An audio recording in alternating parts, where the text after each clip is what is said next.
అందరికీ నమస్కారం. ఈరోజు మనం చెప్పుకోబోయే కథ ప్రియమైన భార్య.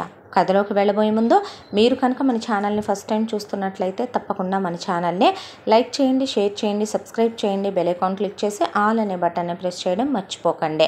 మన ఛానల్ని ఫస్ట్ టైం విజిట్ చేస్తున్న ప్రతి ఒక్కళ్ళు ఛానల్ని సబ్స్క్రైబ్ చేసుకోవాల్సిందిగా మనవే.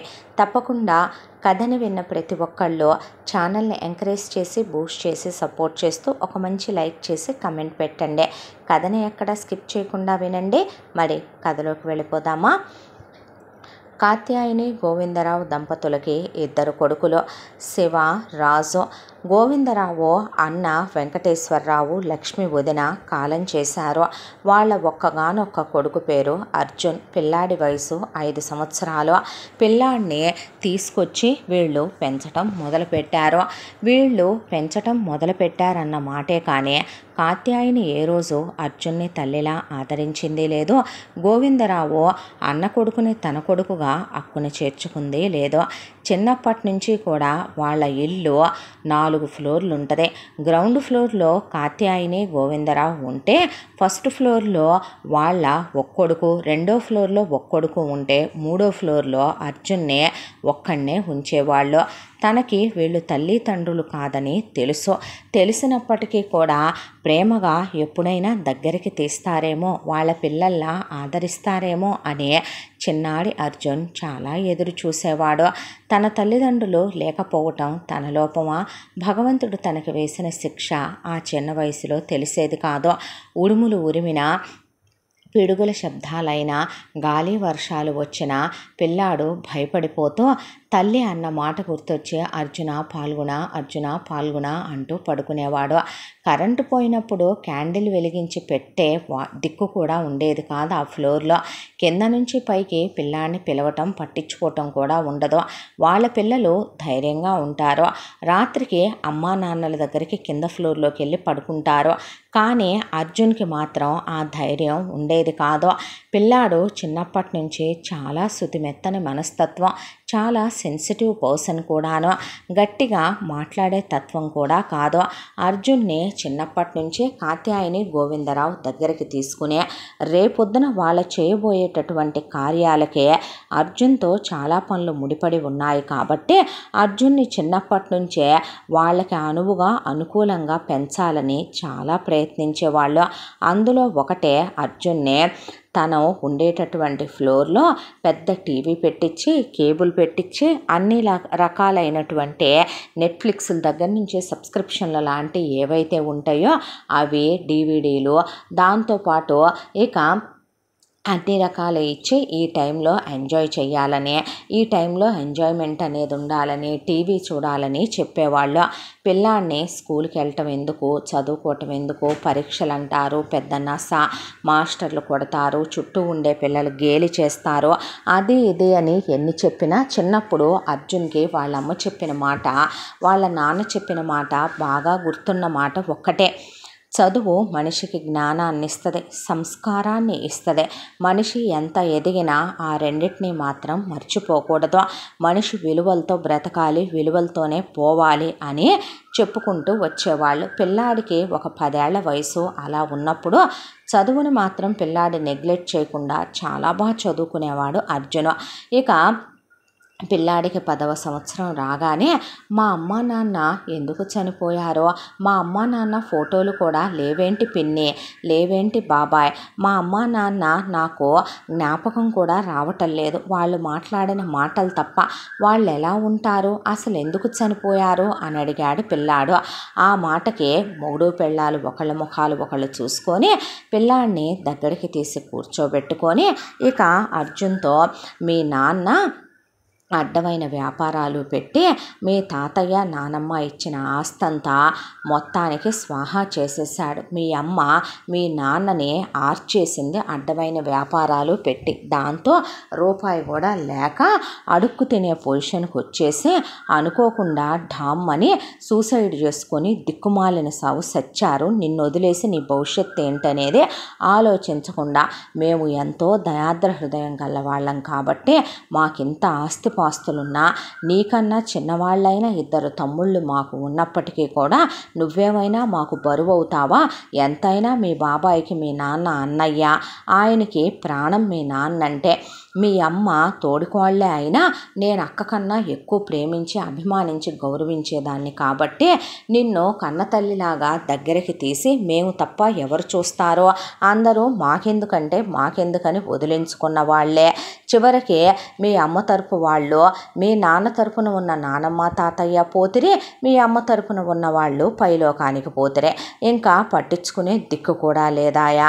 దాంతో అనాథవైపోతావేమోనని అందరూ అనాథాశ్రమంలో పడేయమన్నా కాదని తీసుకొచ్చి నీ బరువు బాధ్యతలు, నీ పెంపకం, నీ మంచి, నీ చెడు, నీ చదువు, నీ ఫీజులు, నీ తిండి మొత్తం మేమే చూస్తున్నాం.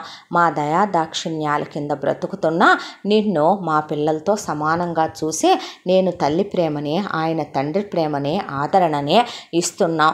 నీ తమ్ముళ్ళు శివ, రాజు నీకు సొంత తమ్ముళ్ళులా ఎంతో ప్రేమను పంచుతున్నారంటే అర్జున్కి ఒక్కటే అర్థమైంది, తన జీవితం ఇంకా వీళ్ళ దగ్గరే. అమ్మా నాన్న పోయారు, ఎందుకు ఏంటి అనేది వీళ్ళు చెప్పారు. అది నమ్మాలేమో బహుశా కూడా. తనకంటూ ఎవరూ లేరు.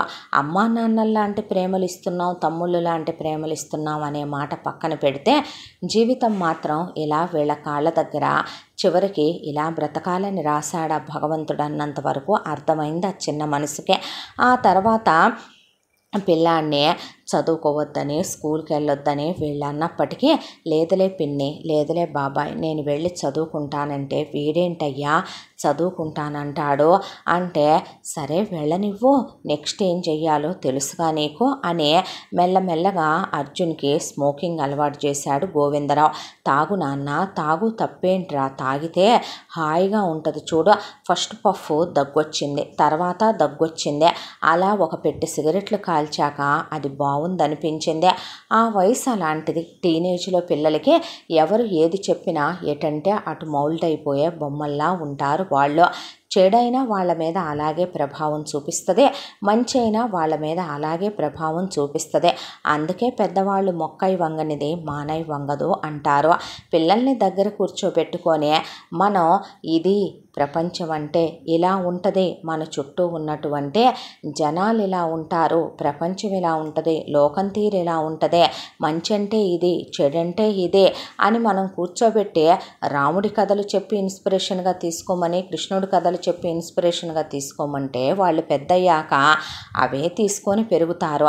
లేదు రావణాసురుడు ఈజ్ ఏ గ్రేట్ పర్సన్, ఆ రావణాసురుడికి 10 తలలు ఉన్నాయి, వాళ్ళమ్మ కైకసి రావణాసురుడిని చాలా గొప్ప వీరుడిగా పెంచిందంటే వాడు రేపు పెద్దయ్యాక అలాగే తయారవుతాడు.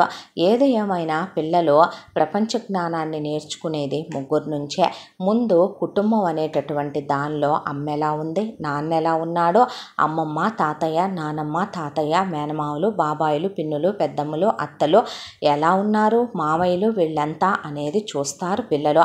ముఖ్యంగా తల్లిదండ్రులను ఎక్కువగా గమనిస్తారు. అంత దాంట్లో తోడబుట్టిన వాళ్ళని ఇంకా ఎక్కువగా గమనిస్తారు. ఒక వయసులో మంచి చెడు మనం చెప్పేదాన్ని బట్టే వాళ్ళ పర్సనల్ మైండ్ డెవలప్మెంట్ అనేది ఆధారపడి ఉంటుంది. ఇక స్కూల్లో విషయం. రెండోది, పిల్లలు స్కూల్లో మంచి చెడు తెలుసుకోవాలంటే ఈ రోజుల్లో టీచర్లకు పాఠాలు చెప్పడానికి టైం ఉండని కరికులమ్స్ ఉంటున్నాయి.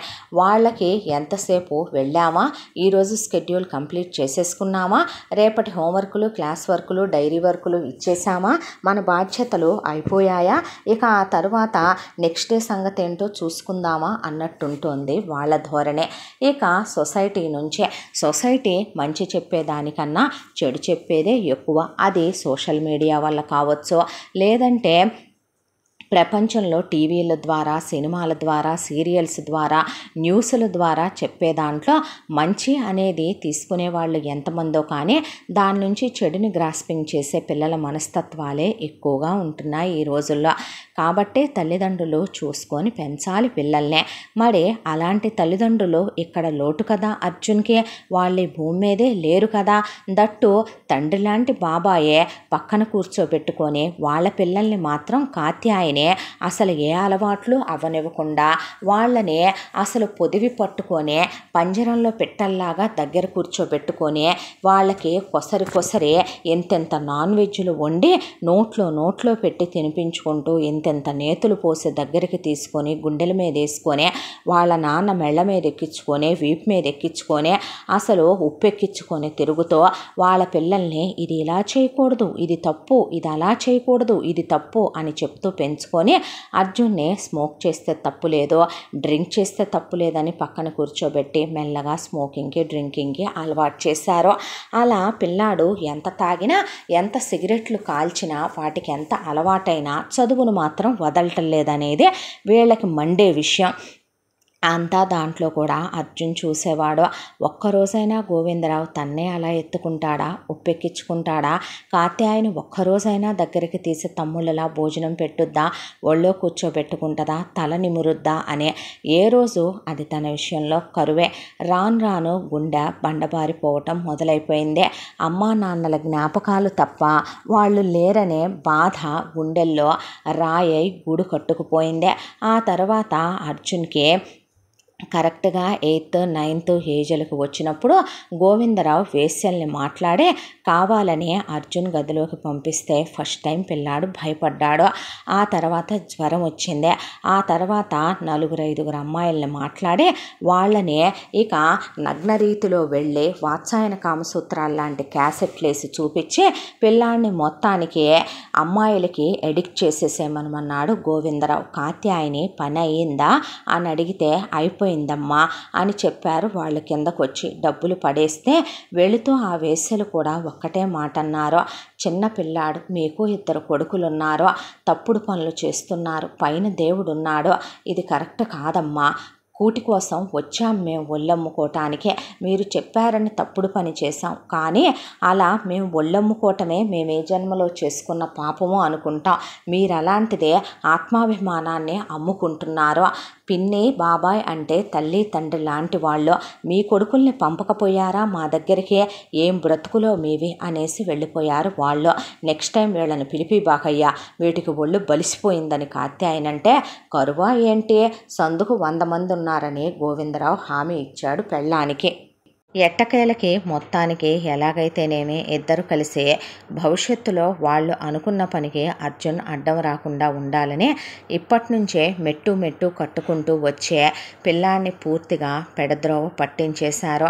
అంతా దాంట్లో అర్జున్ నిర్లక్ష్యం చేయింది ఆ చదువునే. చదువుకోనివ్వవే, ఇళ్ళలగ్గానే పండగ అయిపోయిందా ఏంటి, నువ్వు నేను లేమా ఏంటి అని గోవిందరావు ఒకవైపున చెప్పేవాడు పెళ్ళానికి. కాత్యాయని అర్జున్ చిన్నప్పుడు 60 kgs వెయిట్లో ఉండేదే. అర్జున్కి వయసు పెరుగుతూ ఉన్నప్పుడు అర్జున్ 10th వచ్చేపాటికి జస్ట్ 170 kgs పెరిగింది మనిషి వెయిట్. అసలు నేతిలో తప్ప నూనెలో వంట చేసుకోవటం అసలు అలాంటివి ఏమీ ఉండవు, అడుగు తీసి అడిగేసే పని ఉండదు, రిమోట్ కూడా పనోళ్ళు నొక్కాలే, అసలు మనిషి కాలు పక్కన పెట్టదు. కాత్యాయనికి ఆంతరంగిక పని మనిషి ఒకటి ఉంటుంది, అదే రంగమ్మ. అసలు ఆ రంగమ్మని పక్కనే కూర్చోబెట్టుకొని మొత్తం ఏ నుంచి జెడ్ వరకు వీళ్ళ గుట్లన్నీ ఆ రంగమ్మకి తెలుసు. ఇంట్లో అందరు పని వాళ్ళు మారుతూ ఉంటారు, కానీ రంగమ్మ మాత్రం ఎప్పటికీ మారకుండా అలా కాత్యాయని దగ్గరే ఉంటుంది. కట్టిన చీర కట్టకుండా, వేసిన నగలు వేయకుండా రాజవైభోగాన్ని అసలు ఇల్లంతా ఏసీ పెట్టించి అనుభవిస్తూ ఉండేది కాత్యాయనే. అంత దాంట్లో గోవిందరావు వెళ్ళి ఒకవైపున ఫ్యాక్టరీలో ఉన్నటువంటి బిజినెస్ చూసుకుంటూ ఆ పనుల్లో మునిగిపోయే చాలా వరకు డబ్బులు పక్కకేయాల్సినవి పక్కకి, లెక్కల్లోకి రాకుండా చేయాల్సినవి లెక్కల్లోకి రాకుండా, అకౌంట్ డిపార్ట్మెంట్లో వాళ్ళ కన్నుగప్పి చేసే అటు ఆ పనుల్లో మునిగిపోయి ఉండేవాడు. ఇక ఇంట్లో తన ఒక కొడుకు ఒక ఫ్లోర్లో, ఇంకో కొడుకు ఇంకో ఫ్లోర్లో ఉంటే అర్జున్ పై ఫ్లోర్లో ఉండేవాడు. అర్జున్కి ఒక ఏసీ పడేయించి అర్జున్ కోసమని రోజు పైకి మందు బాటిల్స్ వెళ్ళేవి, సిగరెట్ పెట్లు అన్లిమిటెడ్. అమ్మాయిలైతే అర్జున్ ఇష్టం. ఆ తర్వాత అర్జున్ ఇంటర్కి వెళ్ళటం, ఆ తర్వాత ఇంటర్లో కొంతమంది అమ్మాయిలు అర్జున్ మీద మనసు పడి, అర్జున్ అందంగా ఉంటాడు ఒకటి, అర్జున్కి వెనకమాల పెద్ద ఇంట్లో నుంచి వస్తాడు మరొకటి, చేతిలో బాగా డబ్బులు మెదులుతాయి అనే దాంట్లో అమ్మా నాన్నల కన్నుగప్పి వచ్చి మరీ అర్జున్తో వాళ్ళు 1 నైట్ స్టాండ్లు స్పెండ్ చేసి వెళుతూ ఉండేవాళ్ళు. కాత్యాయనికి ఇదంతా తెలిసినా లైట్ తీసుకొని చివరికి కింద నుంచి పైకి సేఫ్టీలు కూడా ఒకేసారి ఒక 5-6 బాక్సులు పంపించి అవి వాడటం కూడా వేసలతోనే నేర్పించనిచ్చాడు గోవిందరావు. ఇలా రోజులు గడిచిపోతూ ఆ వచ్చే అమ్మాయిలకి కడుపులు ఒక్కటే రాకుండా జాగ్రత్తగా చూసుకుంటూ మిగతా అన్నీ మేనేజ్ చేసుకొచ్చేది కాత్యాయనే. ఇలా అర్జున్ ఇంజనీరింగ్లో జాయిన్ అవుతానంటే అసలు ఆ రోజు గుండె పగిలిపోయినంత పని అయిపోయి, ఎందుకు నాన్న ఈ ముదరష్టపు చదువులు మనకే, అసలు దరిద్రపు చదువులు, ప్రశాంతంగా ఇంట్లో పడుండక నీకేం తక్కువ చేస్తున్నాం మేము, నువ్వు ఏది అడిగితే అది ఇవ్వట్లేదా, నీకు ఏ పాకెట్ మనీ తక్కువ చేసాం చెప్పు, హాయిగా ఇంట్లో ఏసీలో ఉండక ఎండక నెరక్కుండా హాయిగా నువ్వు సుఖపడక నీకేం తక్కువ, అమ్మాయిలు రావట్లా, సిగరెట్లు లేవు, నీకు మందు లేదా, నీకు ఏమి లేవయ్యా నీ కళ్ళ ముందు, నీకు ఫోన్ లేదా, అందులో అన్లిమిటెడ్ బ్యాలెన్స్ లేదా, ఇంటర్నెట్ లేదా, పోనీ నువ్వు కావాలనుకున్న క్యాసెట్లు నువ్వు చూడట్లేదా, ఆ క్యాసెట్లు స్పెషల్గా గోవిందరావు ఒక టైప్ ఆఫ్ వర్గం పీపుల్ ఉంటారు కాబట్టి వాళ్ళకి ప్రత్యేకంగా తెచ్చిచ్చే వల్గర్ రాస్కెల్స్ ఉంటారు కాబట్టి వాళ్ళతో ఇక అశ్లీల వీడియోలతో కూడినటువంటి సీడీలు ఇన్నిన్ని తెప్పించి వాటికి సంబంధించి పెన్ డ్రైవ్లు ఇన్నిన్ని తెప్పించి తను కూడా వెళ్ళి అర్జున్తో పాటు కూర్చొని చూస్తూ వాటి గురించి కమెంట్స్ చేస్తూ అర్జున్ దగ్గరికి ఆ మూమెంట్లోనే అమ్మాయిల్ని తోలేసి మెల్లగా కిందకి దిగి వస్తూ ఉండేవాడు. ఆ తర్వాత అర్జున్ ఇంజనీరింగ్కి వెళ్ళాక అది ఒక మహాసముద్రం ఇంజనీరింగ్ అనేది. అక్కడ బోలెడంతమంది ఫేసులతో ఉన్నటువంటి అమ్మాయిలు, రకరకాల క్యారెక్టర్లతో ఉన్నవాళ్ళు. అర్జున్కి తల్లికి చెల్లికి అక్కకి అందరికీ తేడాలు తెలుసు, ఎవరితో ఎంతవరకు ఉండాలో అంతవరకే ఉండటం అర్జున్ నేచర్. కానీ ఈ జనరేషన్లో ఉండే అమ్మాయిల్లో ఒక రకంగా చెప్పాలంటే 20% అమ్మాయిల్ని మినహాయించేస్తే 80% రకాలు పక్కనోడి మీద పడి బతికేద్దామనే బేబీ టైప్ లేడీసే ఎక్కువ మందే. సో అర్జున్ బండెక్కి అర్జున్తో సినిమాకి వెళ్దామా, పబ్కి వెళ్దామా, క్లబ్కి వెళ్దామా, షాపింగ్కి వెళ్దామా, సినిమాలో కార్నర్ సీట్లకి వెళ్దామా, ఇక లిఫ్టుల్లో అర్జున్తో స్పెండ్ చేద్దామా, లేదంటే కనుక అర్జున్తో కలిసి షాపింగ్కి వెళ్ళినప్పుడు ట్రయల్ రూముల్లో అర్జున్తో ఎంజాయ్ చేసొద్దామా, పార్కింగుల్లో ఎంజాయ్ చేద్దామా, కార్ బ్యాక్ సీటుల్లో ఎంజాయ్ చేద్దామా, ఇలా అని విచ్చలవిడిగా తిరిగే వాళ్ళే అర్జున్తో బోల్డ్ అంతమంది వచ్చేవాళ్ళు. వచ్చిన ప్రతి ఒక్కళ్ళకి వాళ్ళు ఎక్స్పెక్ట్ చేసిన దానికన్నా ఎక్కువ డబ్బులే ఎటు గోవిందరావు ఇస్తాడు కాబట్టి వాళ్ళ ముఖాన పడేసి పంపించేసేవాడు అర్జున్. ఎవరితో ప్రేమలు పెళ్ళిళ్ళు లాంగ్ టైం రిలేషన్షిప్స్ పెట్టుకునేవాడు కాదు. బీటెక్ అయిపోయింది, చాలా మంచి మార్కులతో పాస్ అయ్యాడు. తర్వాత ఎంటెక్ చేస్తానని ఎంటెక్ కూడా కంప్లీట్ చేసేసాడు. చదువు అయిపోయింది. చదువు అయిపోయిన తర్వాత క్యాంపస్ ప్లేస్మెంట్కి అప్లై చేద్దాం అనుకుంటుంటే చచ్చా నీకేంటి నాన్న కర్మ అని ఇక అక్కడి నుంచి మాత్రం గట్టిగా పట్టుకున్నారు వీళ్ళు. ఉద్యోగానికి వెళ్ళనివ్వకుండా అర్జున్ని బాగా మందుకి బానిసని చేసేసే, అమ్మాయిల్ని ఫుల్లుగా అర్జున్ మీదకి వదిలేసే, అసలు అర్జున్కి అన్ని బ్రాండుల్లో ఉన్నటువంటి స్మోక్ చేసే సిగరెట్ల దగ్గర నుంచి పైకి పంపించే, అర్జున్కి ఫుడ్ అని మనీ అని అన్నీ వీళ్ళే కింద నుంచే అలా పైకి ఇచ్చి పంపుతూ ఆ ఫ్లోర్ నుంచి మాత్రం కిందకి దిగనిచ్చేవాళ్ళు కాదు అర్జున్నే. ఎంత దాంట్లో ఎప్పుడన్నా బయటికి వెళ్తే తన బైక్ మీద, అది కూడా ఎక్కడికి నాన్న అని పరిగెత్తుకుంటూ వచ్చి అడిగితే ఏ పబ్బుకో ఏ బార్కో ఏ క్లబ్కో వీటన్నిటికీ అలవెన్సులు ఉంటాయి అర్జున్కి, హ్యాపీగా వెళ్ళొచ్చు వాటితో. అంతకు మించి నైట్ టైం లైఫ్ ఎంజాయ్ చేయటం తప్ప డే టైం లైఫ్ అర్జున్ బయటికి రావడానికి అలవెన్స్ ఉండేది కాదు. అలా వీళ్ళు ఉండనిచ్చేవాళ్ళు కాదు. ఇంత దాంట్లో కాత్యాయనే తన కొడుకుల్ని మాత్రం గిట్రా వేసి మరే చాలా పర్ఫెక్ట్గా పెంచుతున్నాననుకొని పెంచి బీటెక్కులు అయిపోగానే తన కొడుకులకి ఇంకా పై చదువులు కూడా అక్కర్లేదు, తోటకూర ఇంకా చదవాల్సిన అవసరం లేదులేమనమని గోవిందరావుతో ఫ్యాక్టరీకి పంపించి ఆ తర్వాత కొడుకులకి వర్క్ నేర్పించమని కొడుకుల్ని ఇంపార్టెంట్ సెక్టారుల్లో పెట్టించి కొడుకులకి తగినటువంటి కోడళ్ళు శివకి లతతో రాజుకి రమతో పెళ్లి చేసిందే. పెళ్లి చేయటమే ఆలస్యం. 3 నెలలు తిరగకుండా పెళ్ళై ఏడాది తిరగకుండా ఇద్దరు కోడళ్ళు చెరుకళ్ళనే పిల్లల్ని కనేస్తే నెక్స్ట్ ఇయర్ కల్లా ఇద్దరిని కనేశారు కూడా. అలా మొత్తానికి కొడుకులకి ఇద్దరేసి పిల్లలు, కోడళ్ళు కూడా కాత్యాయనికి అన్ని విధాల అన్నిట్లో పార్ట్నర్సే. ఒక రకంగా రకంగా చెప్పాలంటే డైరెక్ట్గా అసలు ఒకప్పుడు రికార్డింగ్ డ్యాన్సులు ఉండే అవి తీసేశారు ఇప్పుడు. ఎందుకనంటే వాటి అవసరం సమాజంలో ఈనాటి స్త్రీలు పెద్దగా రానివ్వట్లేదు. ఎందుకంటే వాళ్ళే చాలా ఓపెన్గా ఉండి సోషల్ మీడియా వచ్చిన తర్వాత అన్ని విధాలుగాను వాళ్ళే జనాల్ని బాగా ఎంకరేజ్ చేస్తున్నారు. బాగా జనాల్ని వీణుల విందుగా వాళ్ళకి ఆనందాన్ని పంచి వాళ్ళకి రిలాక్సేషన్ ఇస్తున్నారు. అలాంటి ప్రపంచంలో వాళ్ళే కాత్యాయని కోడళ్ళు కూడా జస్ట్ పైన ఒక థ్రెడ్ కింద ఒక థ్రెడ్ తప్ప బ్లౌజ్కి పెద్దగేమీ వాడరు. అసలు డ్రెస్సులు వేస్తే అవి ఉన్నాయో లేవో కూడా ఒంటి మీద తెలియదు, అంత అశ్లీలంగా ఉంటారు. అయినప్పటికీ వాళ్ళ వైపు కన్ను తిప్పి కూడా అర్జున్ చూడడు. అర్జున్ అందం చూసే అర్జున్ని చూసి అలా కన్ను తిప్పుకోకుండా ఏదో వంకతో పైకి వెళ్ళి అర్జున్ ఫ్లోర్లోకి వెళ్ళి మరి రోజు ఫోన్ సిగ్నల్ రావట్లేదనో ఏదో ఒక వంకతో కోడళ్ళు చూసి వచ్చినా కాత్యాయని కాపలా కాసుకునేది కోడళ్ళకే. అర్జున్ మాత్రం వాళ్ళని అస్సలు పలకరించడం కూడా చేసేవాడు కాదు. తమ్ముళ్ళ భార్యలు అంటే మరదళ్ళు అంటే చెల్లెళ్లతో కూతుళ్లతో సమానం. నాకెందుకు వాళ్ళతో, నా లైఫ్ ఎటు నాశనం అయిపోయింది. ఇది తప్పని తనకి తెలిసేసరికే తప్పుల్లో తను చాలా దూరం, చాలా సంవత్సరాల జీవితం గడిచిపోయిందే. ఒకప్పుడు టీనేజ్లో అది తప్పని తెలియదు.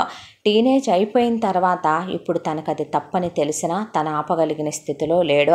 ఒకరోజు మందు తాగకపోతే వేళ్ళు కొంగర్లు పోతాయి, స్మోక్ చేయకపోతే బ్రెయిన్ పనిచేయదు, అమ్మాయిలతో ఎంజాయ్ చేయకపోతే నరాలు గుంజుకుపోతున్నట్టు అనిపిస్తుంది. మనిషికి ఒక రకమైన వ్యసనాలకు బానిస అయిపోయిన వాడు వాటిల్లో నుంచి బయటకు రావాలన్నా కూడా నరకమే అనుభవిస్తాడేమో బహుశా కూడా. అర్జున్ ఇప్పుడు ఆ స్టేజ్లోనే ఉన్నాడు. కాత్యాయని గోవిందరావు మాత్రం అర్జున్తో వాళ్ళకి జరగాల్సినటువంటి పనుల్ని టైం టు టైం ఎలా జరగాలో, కొడుకులు క్రైమ్ పార్ట్నర్లే, కోడళ్ళు క్రైమ్ పార్ట్నర్లే కాబట్టి అవి అలా జరిపించుకుంటూ వెళ్ళిపోతున్నారు. ఇక కాత్యాయని కింద పనివాళ్ళు చేయలేక చచ్చిపోతున్నారు, కోడళ్ళ కింద అసలు చేయలేకపోతున్నారు. దాంతో ఎంతమందిని పెట్టినా కూడా మా వల్ల కాదు తల్లో, నీకో దండం, నీ కోడళ్ళకో దండం అమ్మ నాయన, ఎవడు చేస్తాడని పెట్టినోళ్ళు పెట్టినట్టు వెళ్ళిపోతుంటే రంగమ్మ దగ్గర కూర్చొని వగసిపోసింది కాత్యాయనే. ఒక్కతే ఉండట్లేదేందే రంగి అని. అయితే రంగమ్మ ఒక ఐడియా చెప్పింది కాత్యాయనికే. ఎట్టా నువ్వు ఎంతమందిని పెట్టుకున్నా కాత్యాయనమ్మ, ఇవన్నీ కూడా పెద్ద పోరంబోకల రకాలు, మనం కాకపోతే ఇంకెవడో ఒకడో పనివ్వడా అని ఒళ్ళు బలిసి కొట్టుకుంటున్నాయి. అలా కాకుండా అనాథాశ్రమానికి వెళితే అనాథ ముండలు బోల్డ్ ఉంటాయి, అమ్మెవడో అబ్బెవడో తెలియనియే. శుభ్రంగా వాటిల్లో ఒక దాన్ని చూసే 2 పూట్ల ముద్ద పెడతాం, ఒళ్ళు దాచుకోవటానికి వాటికి బట్టలు కొని పెడతాం అని చెప్పి అంత ఆశ్రయం ఇస్తాం అని చెప్పామనుకో, మనమే పెళ్ళి కాని అనుకో ఏ పెళ్ళో చేస్తాములే అని చెబితే పెళ్ళైనయో, ఏ మొగుడు సచ్చినయో, ఏ పిల్లలు పోయినాయో, ఏ మానభంగాలు చేసినాయో ఉంటాయి. అవి అనుకో మనకి ఇంకా నయ్యం. ఎత్తుక్కోనో దాన్ని తెచ్చుకొని కట్టేసుకుంటే అదే గాడిద చాకిరీ చేసుద్దే. ఎందుకు వచ్చిన గోల నీకు తెలిసేమే రంగే. అలాంటి ఆశ్రమాలు అనేపాటికే అట్టాటిగే ఉందమ్మా, బోల్డన్ ఉంటాయి మన భారతదేశంలో, ఆటికేం కొదువా అనేపాటికే ఓ పనమ్మాయి వెళ్ళింట్లో పనిచేస్తూ ఆ అమ్మాయి నాకు తెలిసిన ఒక ఆశ్రమం ఉంది అమ్మగారు, మీరు మాట్లాడుకొని తెచ్చుకుంటానంటే తెచ్చుకోండి, నేను కూడా పని మానేద్దాం అనుకుంటున్నాను ఈ నెలతో, నీకేం పుట్టిందే అంటే మా ఆయన మా అత్తగారు ఊరు వెళ్ళిపోదాం అంటున్నాడండి, ఆటో కొనుక్కొని తోలుకుంటాను, ఇంకా ఇలాంటి పాస్ పనులు నువ్వు చెయ్యొద్దు, శుభ్రంగా ఇంట్లో ఉండి మిషన్ కుట్టుకోమంటున్నాడంటే ఎంత బలిసిపోయిందే, అడుక్కునే వాటికి అలగా వాటికి కూడా అనుకొని కాత్యాయని అలాగేలే చెప్పు అందే. అంటేనో ఆ పనమ్మాయి అడ్రస్ చెప్పిందే. కాత్యాయని రంగమ్మని కోడళ్ళని వేసుకొని అక్కడికి వెళ్ళింది. వెళ్తే ఆ అనాథాశ్రమం ఆవిడతో ఇలా చెప్పకుండా నేను ఒక అనాథ పిల్లని దగ్గరికి తీసి పెంచుదాం అనుకుంటున్నా, జీవితం ఇద్దాం అనుకుంటున్నా, దాన్ని మా ఇంట్లో పిల్లలా కలిపేసుకుందాం అనుకుంటున్నా, నేనే మంచి చెడు చూద్దాం అనుకుంటున్నా, పెళ్లి చేద్దాం అనుకుంటున్నా, నాకిద్దరు మగపిల్లలేనా, ఆడపిల్లకి కన్యాదానం చేస్తే కన్యాదాన ఫలం వస్తుందని చెప్పాళ్లే మా గుళ్ళో పూజారి, కాబట్టి ఓ పెళ్ళుంటే గనక పెళ్ళిగాందైనా పర్ల మంచి గట్టిగా ఉండాలి, అది వయసులో ఉండాలి, ఇంటి పని వంట పని వస్తే రేపొద్దున మాకు మాట రాకుండా ఓ దగ్గరికి వెళ్ళి చేసుకుంటుంది, ఏమంటావమ్మా అని అడిగింది. ఆ ఆశ్రమం ఆవిడ అలాగే మేడం గారు కూర్చోండనే మొత్తానికి ఆవిడ కొంతమంది అమ్మాయిల్ని తీసుకొచ్చి అక్కడ నుంచోబెట్టింది. వాళ్ళల్లో ఒక్కొక్కళ్ళు కాత్యాయని కోడళ్ళని కింద నుంచి పైకి చూశారు. చూసేపాటికి అబ్బే ఏం చదువుకున్నావే నువ్వు 7వ క్లాసు, ఏం చదువుకున్నావే నువ్వు ఇంటర్మీడియట్, ఏం చదివావే నువ్వు డిగ్రీ, ఏం చదివావే నువ్వు అంటే కాత్యాయనికి అబ్బెచ్చా ఇవయ్యే మనకి లైన్లోకి రావు, పొట్ట పొడిస్తే మనకు అక్షరం ముక్క ఉండకూడదు, అలాంటిది ఉంటే పట్టరమ్మా అని అడిగింది ఆవిడని. మీరు లోపలికి వెళ్ళండి అని ఆవిడ అప్పుడు ఒక అమ్మాయిని తీసుకొచ్చింది. ఆ అమ్మాయిని చూసి కాత్యాయని హిప్పి పుర్రే అని రంగమ్మని ఎత్తి గుండ్రంగా తిప్పిసిరేసి మూలకి ఆ అనాథాశ్రమం వార్డెన్ని ముద్దు పెట్టేసుకొని కోడళ్ళని వాటేసుకుంది. ఏమైంది మేడం అంటే నాకు ఇది భలే నచ్చింది అనేపాటికి దీని డీటెయిల్స్ ఏంటి అన్నారు కాత్యాయని కోడళ్ళు. అంటే ఆవిడ చెప్పుకురావటం మొదలుపెట్టింది. ఈ అమ్మాయికి మేమే సుబ్బులు అని పేరు పెట్టామమ్మా. చిన్నప్పుడే ఎవరు వదిలిపెట్టారో అనాథాశ్రమం బయట ఉయ్యాల్లో వదిలేసి వెళ్ళిపోయారు. అంటే ఇది అనాథ, అమ్మా బాబులు లేరమ్మా. ఎవరు వదిలిపెట్టారో తెలీదా? ఎవరూ లేరమ్మా. అయితే ఆ తర్వాత పిల్లని మేమే దగ్గరికి తీసి పెంచాము. పెంచిన తర్వాత మేము చదివిద్దామనే అనుకుంటామమ్మా. Government school కాలేజీకైనా పంపించాలనుకుంటాం. అయితే పిల్ల స్కూలుకి వెళ్తే జ్వరం వచ్చేదే. ఇక్కడ మిగతా పిల్లలతో చదువుకోమంటే నా వల్ల కాదని పిల్ల చదువుకోలేదు. ఆ తర్వాత ఆశ్రమంలో వద్దమ్మా అన్న వంట పనులు, ఆశ్రమంలో మొక్కల దగ్గర పనులు, అన్ని పనులు నేర్చేసుకుందమ్మా. మొత్తం పనులన్నీ చేసుద్దే అన్న తర్వాత సుబ్బుల్ని కింద నుంచి పైకి చూస్తే ఇక సుబ్బులకి అక్షర జ్ఞానం లేదనే విషయం క్లియర్గా తెలిసింది. 1వ క్లాస్ కూడా చదువుకోలేదా అని అడిగారు లతారమ్మ. లేదమ్మా అసలేమీ చదువుకోలేదు అని చెప్తే సుబ్బుల్ని గమనిస్తే వెనకమాల పీసులుగా ఉన్నటువంటి జడ, ఆ జడకున్నటువంటి రిబ్బను, మెళ్ళో ఒక నల్లదారం, ఆ నల్లదారానికి ఒక చిన్న వెండి బిళ్ళ, ఆ తర్వాత ఇక నేత చీర, అదే మోకాళ్ళ మీద కట్టుంది ఆ చీర కూడాను. ఇక పైకి ఎత్తిపెట్టి దోపుంది ఆ చీర, కొంగు బొడ్లో దోపి ఉంది. చూస్తే ఈ పంతా కవర్ అయిపోయేలా వెనకమాల బ్లౌజు, చేతులు మోచేతి దాకా ఉన్న బ్లౌజు, దానికి తోడు మొహానికి పసుపు రాసి పెద్ద కుంకుమ బొట్టు పెట్టి, ముక్కుకి ఇంత పెద్ద బేసర్ లాంటిది పెట్టి, చెవులకి పిచ్చిపోగులే ఇంతంత దిద్దులు పెట్టి, చేతి నిండా మట్టి గాజులేసి, కాళ్ళకి కడియాలు పెట్టి, అబ్బో మా వింతగా ఉందలే కాళ్ళకి పసుపు రాసి, గడ్డం మీద 3 సుక్కలు, కళ్ళ పక్కన 3 సుక్కలు, బొట్టు కింద 3 సుక్కలు పెట్టి అచ్చం అడవి జాద్దానిలాగా ఉండేపాటికి ఇది ఓకేనా అత్తయ్య అంటే మీరు అన్న తర్వాత అమ్మాయికి అన్ని పనులు వచ్చా అయితే అని అడిగింది కాత్యాయని. అన్ని పనులు వచ్చమ్మా అని చెప్పింది ఆశ్రమం ఆవిడ. సరేలే అయితే దీన్ని నేను తీసుకుంటున్నాను అని సుబ్బుల దగ్గరికి వెళ్ళి, ఇదిగో సుబ్బు అనేపాటికి ఆ అమ్మ చెప్పండి అమ్మగారు అంటే, నువ్వు నాతో పాటు రావాలి, వచ్చి చక్కగా నీ ఇంటి పని వంట పని ప్రావీణ్యం నాకు చూపిస్తే నిన్ను నేను పెంచుకొని ఒక మంచి అబ్బాయినిచ్చి పెళ్లి చేసి పంపిస్తా, అర్థమైందా? నా దగ్గరే పెట్టుకుంటా నిన్ను అనేపాటికి చీపాడు నాకా పెళ్ళా అనే నోట్లో చిటికినేలు పెట్టుకొని మెలికలు తిరిగిపోతే, ఓషి దీని సిగ్గు శివడా, దీని సిగ్గు శితక, పెళ్ళయిందాక కొత్త దాసుకోవే ఆశయ్యా, దీన్ని నేను తీసుకుంటున్నాను అమ్మో అని చెప్పి మొత్తానికి కాత్యాయని సుబ్బుల్ని తీసుకొని ఇక అక్కడి నుంచి కోడళ్ళని తీసుకొని రంగమ్మ అమ్మాయి అమ్మగారు ఏది చెబితే అది వినాలి, చిన్నమ్మగారు ఏది చెబితే అది వినాలి, ఆ తర్వాత నేనేం చెబితే అది వినాలి, నువ్వోలు అని అడిగింది. అడిగితే అది నా కింద పని మనిషి అంటే, ఓ నువ్వు దీని కింద పని మనిషా అని అడిగింది సుబ్బులు. నేను దాని కింద పని మనిషి అంటే నేను ఎవరి కింద పని మనిషి కాదు, నా కిందే నా మొగుడు కూడా పనోడు, నీకు తెలియదేమో ఆ విషయం, ఈ రెండు నీ కింద పని మనుషులా, ఒళ్ళు బలిసిందేంటే మేము ఆవిడ కోడళ్ళం, కానీ మీరు అత్త అంటనేదేంటి అయ్యానో వాటికి అడ్డంగా బలిసేసింది, అందుకే ఆచి అంటే నువ్వు లైట్ తీసుకొని పద సుబ్బు అని చెప్పి సుబ్బుల్ని తీసుకొని ఇంటికి బయలుదేరింది కాత్యాయని. వచ్చిన తర్వాత ఏమే మేము కట్టి తీసేసిన పాత కోకలు ఉన్నాయి కానీ పడేస్తాను అవి కట్టుకుందో కానిలే అంటే అట్టాగే అమ్మగారు మకా ప్రసాదం అంది సుబ్బులు. అన్న తర్వాత ఏమంట ఆ అమ్మాయి ఇంటికి వచ్చిందో కానీ ఇంట్లో ఆ ఇంకో పని అమ్మాయి కూడా మానేసిందే. ఇక పొద్దున లేచింది లగ్గా ఎత్తు సుబ్బుల్ని 3ంటికి లేపుతారు ఆ ఇంట్లో. లేచిన తర్వాత ఇల్లు ఊడవటం సుబ్బులు పని, తడిగుడ్లు పెడతాం సుబ్బులు పని, బయట ఊడవటం ముగ్గులు పెడతాం, ఆ వజాన 4 ఫ్లోర్లు క్లీన్ చేసుకురావటం, బాత్రూములు కడగటం, అంట్లు తోమటం, బట్టలు ఉతకటం, గంజులు పెట్టడం, ఆరేయటం, ఇస్త్రీలు చేయటం, బెడ్షీట్లు మార్చటం, పిల్లో కవర్లు వేయటం, కర్టెన్లు ఉతకటం, డస్టింగులు చేయటం, వంట చేయటం, ఆ వంటను వడ్డించటం, ఒకవైపున కోడళ్ళు పిలవటం, హెయిర్ ప్యాక్ పెట్టంటాం, ఈపు రుద్దంటాం, ఇక ఫేస్ ప్యాక్ పెట్టంటాం, మాకు కాళ్ళు నొప్పులుగా ఉన్నాయి వత్తమంటాం. ఇక కాత్యాయనైతే గనక సుబ్బా సుబ్బా అని పిలిస్తే అమ్మ అనేసరికి కాస్త ఆ రిమోట్ అందుకోవే, అందులో 1వ స్విచ్ నొక్కు అంటే ఓ శని అమ్మ కడుపు మాడ నీకు ఈ కూడా తెలియపోతుండే, ఎట్రా సుబ్బా ఇదిగో ఇది 1 ఇది 2 అదేదో మీరు చెప్పండి అమ్మ నొక్కుతాను.